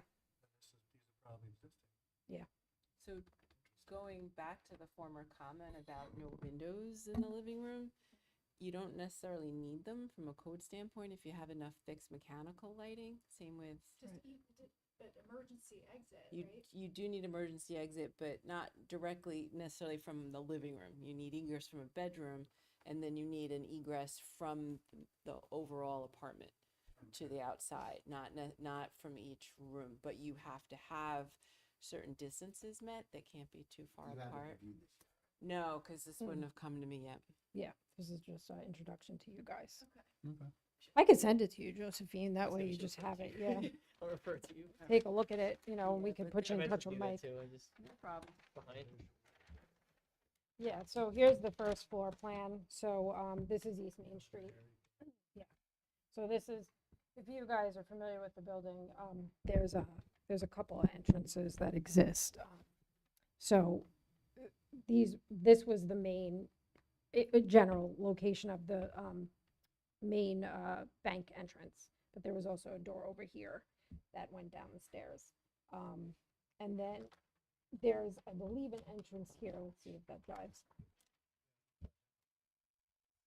There was an This- entrance there, Yeah. You know what I mean? This seems like it might almost work better with duplex units instead of 6, maybe 4 duplexes. What distinction are you making for me that I don't understand? Basement units, just no way in. No, you could get in. There, Right. yeah. I don't understand what the distinction is between duplex. Well, like a 2-floor apartment. Yeah. I'm just trying to figure out how do you get to that basement apartment? Right here. Through that door right there? Yes. Okay, Yeah. no And problem. then so you go down to the, that one. and Right, then so go you come in down these here. stairs, and now This you're is here. the first floor. Okay. And now you've landed here. So this one door, you access 2 apartments, downstairs and first floor. Correct. Or you That go is correct. upstairs to the 2 up Yeah, which is, Do we have the same issue with apartments? on Oh, the so you're first gonna go floor? downstairs this way. right. You're gonna- And then you go up, right, exactly. So it's a different code. Yes, but so there's no. No. No, it's not. Yeah, there's no issue with it. That's what I was just thinking, that's gonna be a Because variable it's not over there. in the front on the street level? I lived in a brownstone in Brooklyn, and I got Yeah. furniture on the 3rd floor, so it can be done. Well, it has been. Yeah, there's conditional uses for apartments, and it's more about mixed-use buildings, but it doesn't really talk about no apartments on the ground floor. It just means to make sure the apartments meet the conditions of the, which at the time is not compliant. We need some more information, but I'll get to that more. Okay, so this is the first floor. So this is the East Main Street. So now this is the door that leads to the second floor and also the basement stair. So we go up or we could go down. This is the front area that they're proposing to be an office or perhaps retail and or service. We could discuss that. So are these existing walls or they would be built? They would be built. Yeah, right now, So here, like this I believe exists. is that is residential and then this is the area. Commercial. Correct. This wall I'm pretty sure exists because, yeah, it does. Because when you were in the bank, this was completely open, but you couldn't actually see the stairs and that door was separate. We're proposing to add these walls. Interior walls. Yeah, exactly. Unless it's a different use, maybe. Yeah, then maybe we're gonna, subdivide it to make 2 units. I'm not, sure what the best approach for that would be. So then there's 2 units down here. So we have unit 3, which is 765 square feet, bedroom in the back. And then unit 4, which is 630 square feet.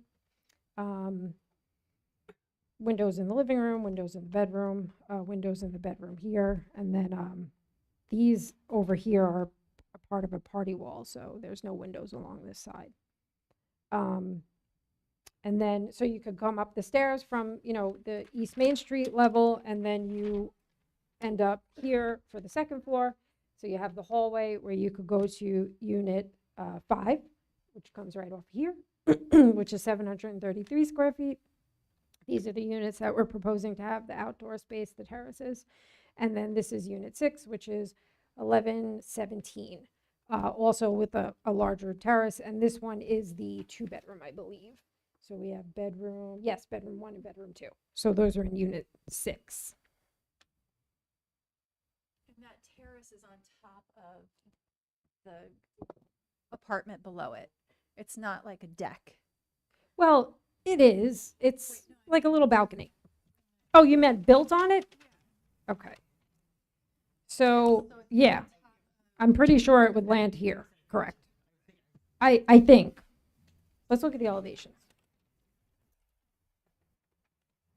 Yeah, see the elevation? Yeah. Yes, that's correct. It's on top of now that I think about it, there's that white bump out. So these are the elevations if you guys want to take a look, the front and the rear.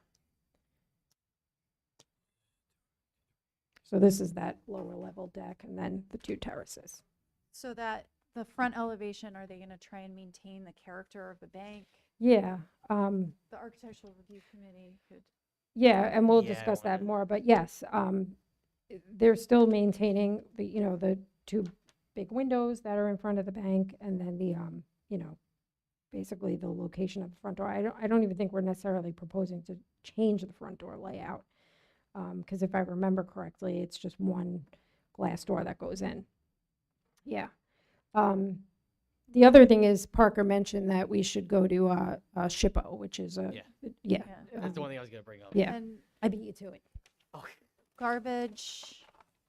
Yeah, so the site plan, Location. which I'll open up. Side.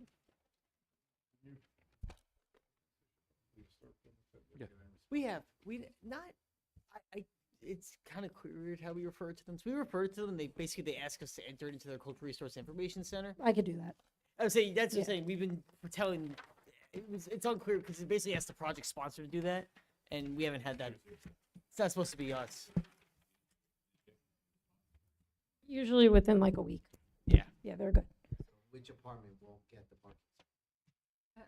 Well, I guess they'll do a coin toss as they sign their leases. And it's Who free works in the parking village? for- Yes. So Yeah, this is East Main Street. This is the rear of the building.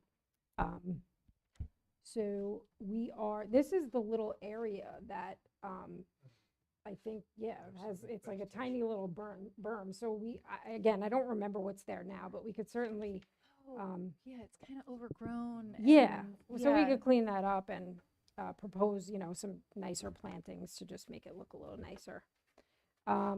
Where would you put how about the trash? Yeah, so Oh yeah, you can see the little. yeah. I got the back of the building, I got a street view of the back of the building. Well, let me see. So I'm not gonna let you see it. No, he's, Yeah, right now, so there's a, he has That's the bank. on the site plan, a non-designated and unmarked loading area and an existing garbage bin. This is the back. So this would be the loading area, and this is where the garbage bin currently yeah, it's is. like a little L, yeah. it did. So he didn't hatch the loading area. Right. The loading The two area is trees? blocking What's all the it? parking. Well, you know, here's the thing.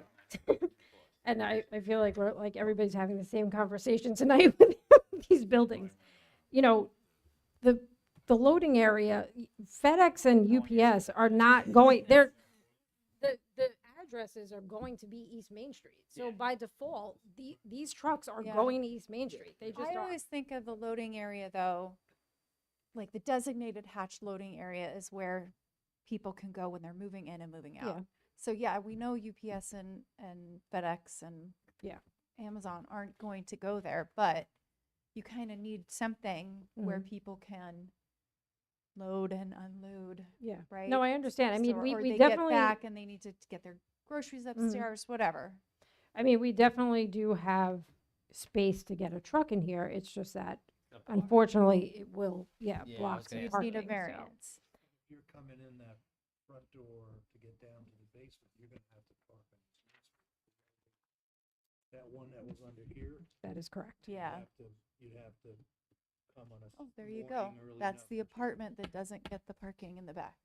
They don't get it. Even though they're the ones that are right next to Yeah, it. and also the second story, there's no access from Traders Cove, so. But Yeah. again, if how am I throwing my trash out in this building? Who's picking it up? Well, you're walking around the back and throwing it out, which is what I had to do when I lived on East Main Street. I had to like walk around the entire block. Yeah, but who services the garbage? I think it's Maggio's. It would still be okay. Who'd be Yeah. the, Right here. yeah, there's a little Who's dumpster. gonna in be there. responsible to? So do they need to enclose it and Yeah. blah, blah, blah? That, we have to look into the Oh, are these code. I gonna think you be do. A sale or a rental? Well, if it's a garbage Rental. can, you don't Rental. have to Yeah. enclose it. True. If it's a dumpster, You do. you do. Yeah. you're supposed It's a to can though, enclose right? Or is it dumpster proposed? It's a existing garbage bin. So bin you don't have to maybe- enclose, but a dumpster you. But aren't they required? I think it's a dumpster. It's a required No, dumpster they're because not of the. required to have dumpsters. Like uptown, there are those, the halal store. Yeah, that that's can a have restaurant though. I dumpster. thought the, Yeah, this is just 6 residents. I love because it has a number of units, and I Well, thought you because will, of the size you will of it, I have the forgot. small retail. We can look into it, but I Yeah, let's clarify. we'll clarify. Yeah. that. Yeah, I don't want to. refuse clarification. Yes, I'll write that down. Staff will Maybe clarify. just a tote, you know, We'll let that you you know, too. pull in, pull out. Yeah, because you guys have provided that before for like, but like the deli has it uptown. The But it's parked on. there's a couple places who have it, but yeah. The, Seven Brothers, Yes. yeah. So are these parking spaces over there? That's an adjacent This is the property. adjacent lot. Yeah. so This about- is one, I'm trying to see where the parking is. Yeah, so there's those little Two, parking three, curbs four. here. Right. And that's, Right now, there's this Yeah. one, these 4 are here. And I this think they one's there, utilize this, yeah. And then somebody was parking here too, was a picture. This is the back of the building. That's that Oh, rental space, okay. and this is. it's like looks a no it's man's mostly on land. their property. Right. Yeah. And, you know, Can I see this Rick? is just obviously a prelim plan for the purposes of introducing. He obviously has to do some more work down here to designate the actual parking. So you're short 10 spaces. Is that what we're going with? Or We're am short I- 10 spaces? Yeah. Well, so that was the question too. So right, Or Or 9? the prop. 'Cause Sorry. She had on her plans 23 designated spaces. Yeah. But you had in the staff report 24 spaces for Parker. Yes. So I'm not sure. So, yeah, It was- Mike's plan I is think we were saying going that, with, it was based on the existing square footage of the floor space. Mike's calculation is 23 stalls. We also had 20. allotted. No, we had Yeah. 23. Okay. And then 14 stalls required. Yeah, so that's the thing. So 14, it was for the previously uses that were on the property. It would have been 23 spaces being required. Okay. They did have a CEU in 2017 that was kind of legalizing what was there. This is one of those questions if the this is technically, they're de-intensifying the use now. It's 14 spaces. If the board wants to grandfather them, or because of the change of use require pile-up. We have had clarification from council and actually the village's council about parking variances, and technically the way the code is written in the Board of Trustees resolution, there's no parking variances allowed. It's only pile-up if Yeah. not provided. So, that's a decision for the, how yeah. Saying it's pile up for 9 spaces? It would either be Oh. pile up, or if the board finds that. Y- Exactly. But- Yeah. But how many parking spaces are required for the residents, the apartments? So it's, his calculation is 5 one-bedroom units, 7.5 stalls, and then 1 two-bedroom unit, 2 stalls, so 9.5. You have to round up. Because, I really you want to round make a up to 10. distinction if we're grandfathering things, use for use, right? So if it was all retail before, then you can grandfather retail spaces, retail, because the timing of retail is so different than the timing of apartments. Correct.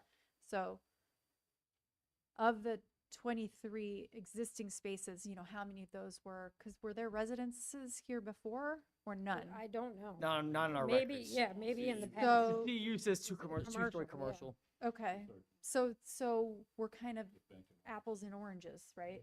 So if we're- So, it's hard to grandfather in spaces for a different use, is what I'm saying. Yeah. Because the use timing is so different, it's different. so the office, so the existing first floor office. Well, actually, yeah, so total parking required. The pile-up resolution. So the proposed office is 1226 square feet at 1 stall per 300 square feet. So we would then be allotted 4.1 stalls Right? for Because office. Or that could be grandfather because it's retail for retail. Right, But the that's what 10 I had required proposed. for residential is new, and that's what has to go to pile. So then we would essentially pay pile up for 10 stalls. Which, right? in the Unless we're rounding up to 4.1. Yeah. Do we round up? that one, 5. And Uh, is office and retail the same parking calculations?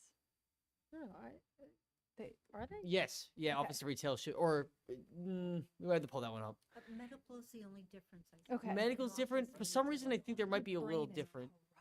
I know, it's late. But I agree with My you. back hurts, brain's fried. I thought it was, I agree with you with it's a different type of Different parking. type time. of, yeah, So, yeah, Right there.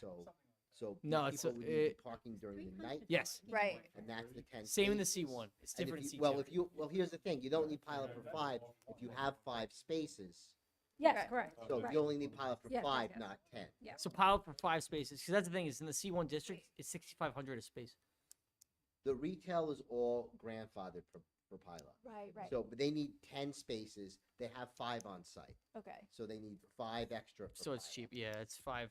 well, wait a that minute, makes sense what- to me. But, oh, got it, never mind.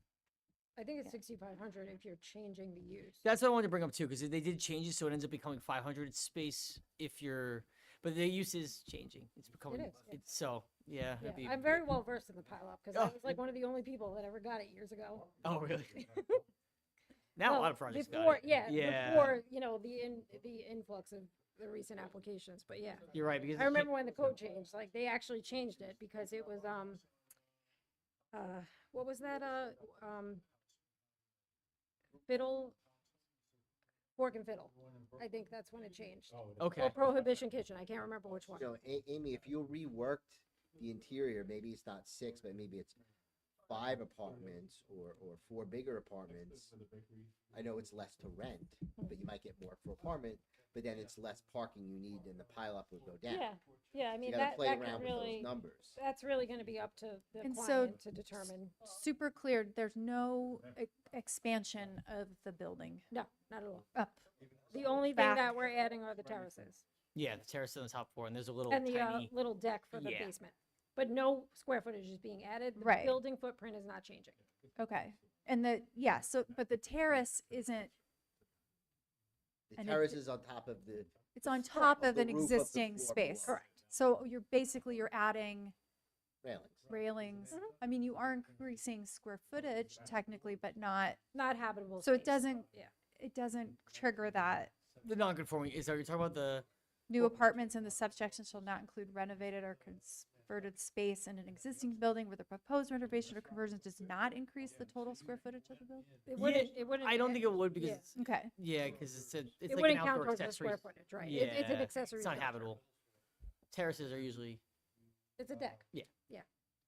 Because the way it's worded is it does not increase the total square footage of the building gross floor area. Gross floor Yeah, area and is GFA is wouldn't living count space, the, yeah. You don't, well, we have to look up the definition again. No, you don't. I don't think we do count decks. I think you're you right, don't but count decks. I don't believe Okay. so. But, what else do we do? What else do you want to talk about, Dan? I know it's already late. Well, we kind of addressed a lot. I just want to make sure to address like the regular site plan comments, drainage, Yeah. lighting, Yeah. landscaping. Like I don't talk about a lot about it. That's all in the staff report. Yep. Um, I shared the staff report with Mike. He's already aware of it, and we'll, work on making the changes so we could do a resubmission and then hopefully move forward from there. okay. Staging of all of this. Yeah, it's another. Did you say that? And No, I didn't say it yet. No, Okay. it's just a good point. No. Well, they do have their Construction own little staging. parking lot to. Yeah. put They do, Yeah, I'm just, but- but where are they, so that is gonna need a gigantic dumpster and. Demolition. would have to Yeah, be- and you're gonna have to be able to get it in and out of Traders Cove Mhm. with all the parking, So they'll technically need a construction, probably an easement to do that type of work, to do construction Yeah. through the Is villages. there a permit or would that be DPW? It would, yeah, it would be okay. DPW. So we have that right now for Confer, has the exact yeah. same thing, and they're doing it. It's very common. Yeah, I But- was gonna say, because I remember when Costa de España went on, was it fire? Oh, no, it was actually the office that I worked in that went on fire. And it had to be, everything had to be cleaned out. I'm pretty sure, if my memory serves me, this is like 20 years ago, we had gotten permission to keep a dumpster in the back in Traders Cove to, and then mechanicals like air conditioning, heating, like where is that gonna Well, go there's for there's each a apartment? mechanical room in the basement for the interior stuff. As far as the exterior mechanical stuff, that I'm not sure. I'd have to ask Mike for clarification on that. Like if there's like a air handler on the roof or something like that. Because that might affect the whole SHPO, right? Because It would, because we probably need to, and that you're would, gonna have to try and keep it off the building, right? Well, definitely, there's definitely it's not something there visible from the now. public. Yeah. Yeah, as long as it's not visible, I think SHPO would be, I mean, it's really up to them. The biggest thing is that this is considered an eligible site for historic preservation. And now, again, I think that's a process you do on either the village could recommend it or the applicants, you guys yourselves could do that. But again, that would put you under strict regulations by SHPO, by State Historic Preservation Office. So I think it's worth referring it to them just for their comments on it, if they are concerned about it. But You could put your handlers and whatnot.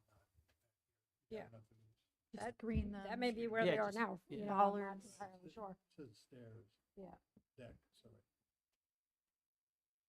Either that or they're on the roof and they're somehow, Yeah. I can't think, it's too late, It is. concealed.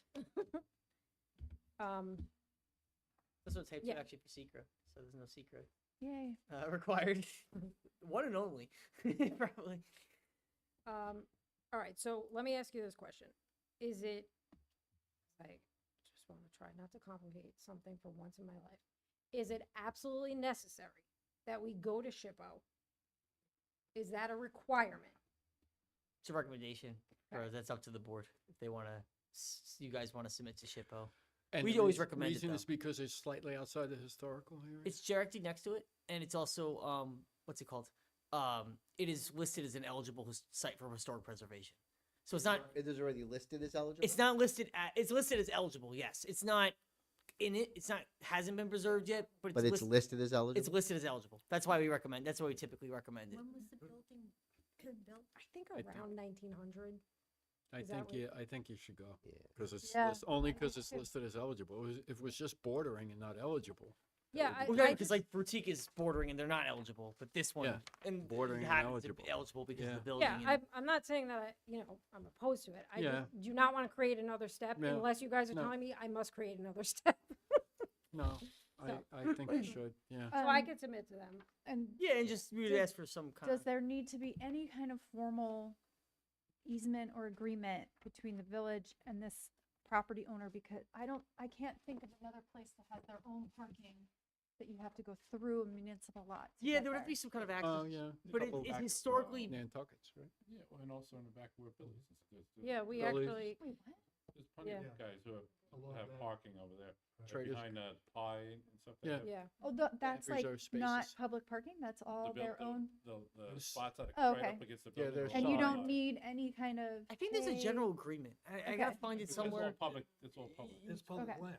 Yeah, there's like I a just- general. just saying. Yeah, no, that's all public. I mean, Yeah, the other example that we use on Yeah. the hills and. because you can like, do, where are cross you easements gonna, and and I mean, this is hopefully I'm gonna say the word snow. And I don't want it to ever happen again this winter. Oh, you don't? I But- love being stuck at home. I like pray for snow. You don't like. Honestly, I actually like it. Where are you gonna, because this is a municipal lot, if they just go, oh, Well, I think. Ooh, I when don't the know how guys that works. plow, they're just gonna plow the whole area. They're not gonna stop at two spots. Yeah, they probably, They probably kind do. of know their limits Yeah. because once you, Okay. once you maintain it, Mhm. you could own it. So you don't really want to be in that position, sorry. Oh, But I Throwing think it out it's, there. yeah, I think because it is public land, I mean, I don't know. To me, it's the same thing as accessing your driveway from a town or village-owned road. Like right, you're. but you can't Okay. push snow. Oh yeah, no, you can't do that. Of course. Yeah, Okay. we're not. Everything We're else, not right, planning on doing access that. points. We'll You can put it all in the little what do we call it? on the berm. Yeah, the little berm. Yeah, That's the there. berm. You can There put you it go, in. that's what it's for. Yeah, it's a That's why snow. we left it. Yeah. put it in the vault, you got a space there. Oh, Yeah. Take it all, just push it right there. That'll be all. Yeah. We're not gonna push it on your line. We're just gonna do it on neighbors. I got heaters under my, Ooh. Under your not driveway. me, no. Oh, Did we go over all the? Yeah, I think that was. Again, we just I'm trying to think. SHPO was the biggest thing. We talked about parking and the pileup. There was the conditional use standards for mixed use buildings, so as long as the future submission at least comments on those and either complies. If it doesn't comply, it technically needs a variance. That's about. That has to be like there's 4 of them. So right in the C1. It includes parking for residences either in an adjacent spot or on site, but it reserved for the residences. So it has to have an adequate parking reserved for residences of the building. Okay. It has to have providing at no cost to the residents, which I know you've already indicated will be the case, but that will be just something in the document verifying yes, there'll be no cost to residents. I don't believe it doesn't count as a freestanding apartment building, so those regulations don't apply here. And then the new apartment subsection, again, has to do with if there is an expansion of the gross floor area, which we don't believe to be the case here. I think the biggest,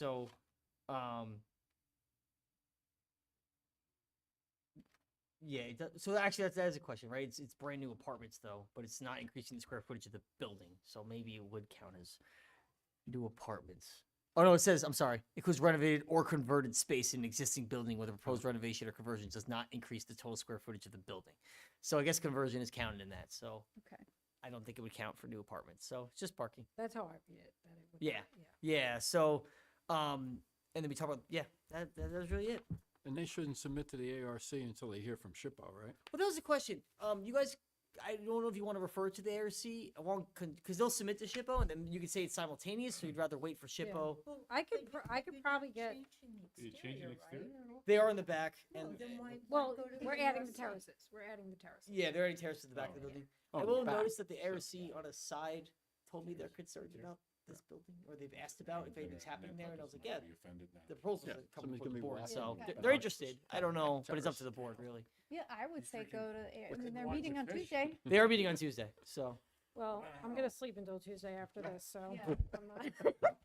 I was telling Lee before that I sat at Brookhaven until like midnight at Oh, times. yeah. Yeah. Yeah, this is a lot better. So this is, what time Are we? is it? It's only, it's only Like only half a five. day. It's only He hasn't- 4 hours? He hasn't When I was slept counting in the 6 votes, days. zoning board, we Been typically here every wake up night, yeah. 1 or 2 o'clock in the morning for many Yeah. times. I think Yeah. Gucci would want to go out for a drink after that. I'm like, Felix, it's 1 o'clock in the morning. Medford, damn, we're gonna find a place open. It's always terrace. I'm sure Paul will. You know, The landmark. Yeah, yeah. Checklist, The all historic the landmark. things. Yeah, I know what I need to. I'm sure you'll give me a follow-up memo. Yeah, you'll have a post-meeting memo with everything in it, so everyone's gonna get that. All right, everybody, let's go to bed. Motion to adjourn. I'll make the motion. I'll second. All in favor? Aye. We beat it. We made it before 10. Barely. Hey, there you go.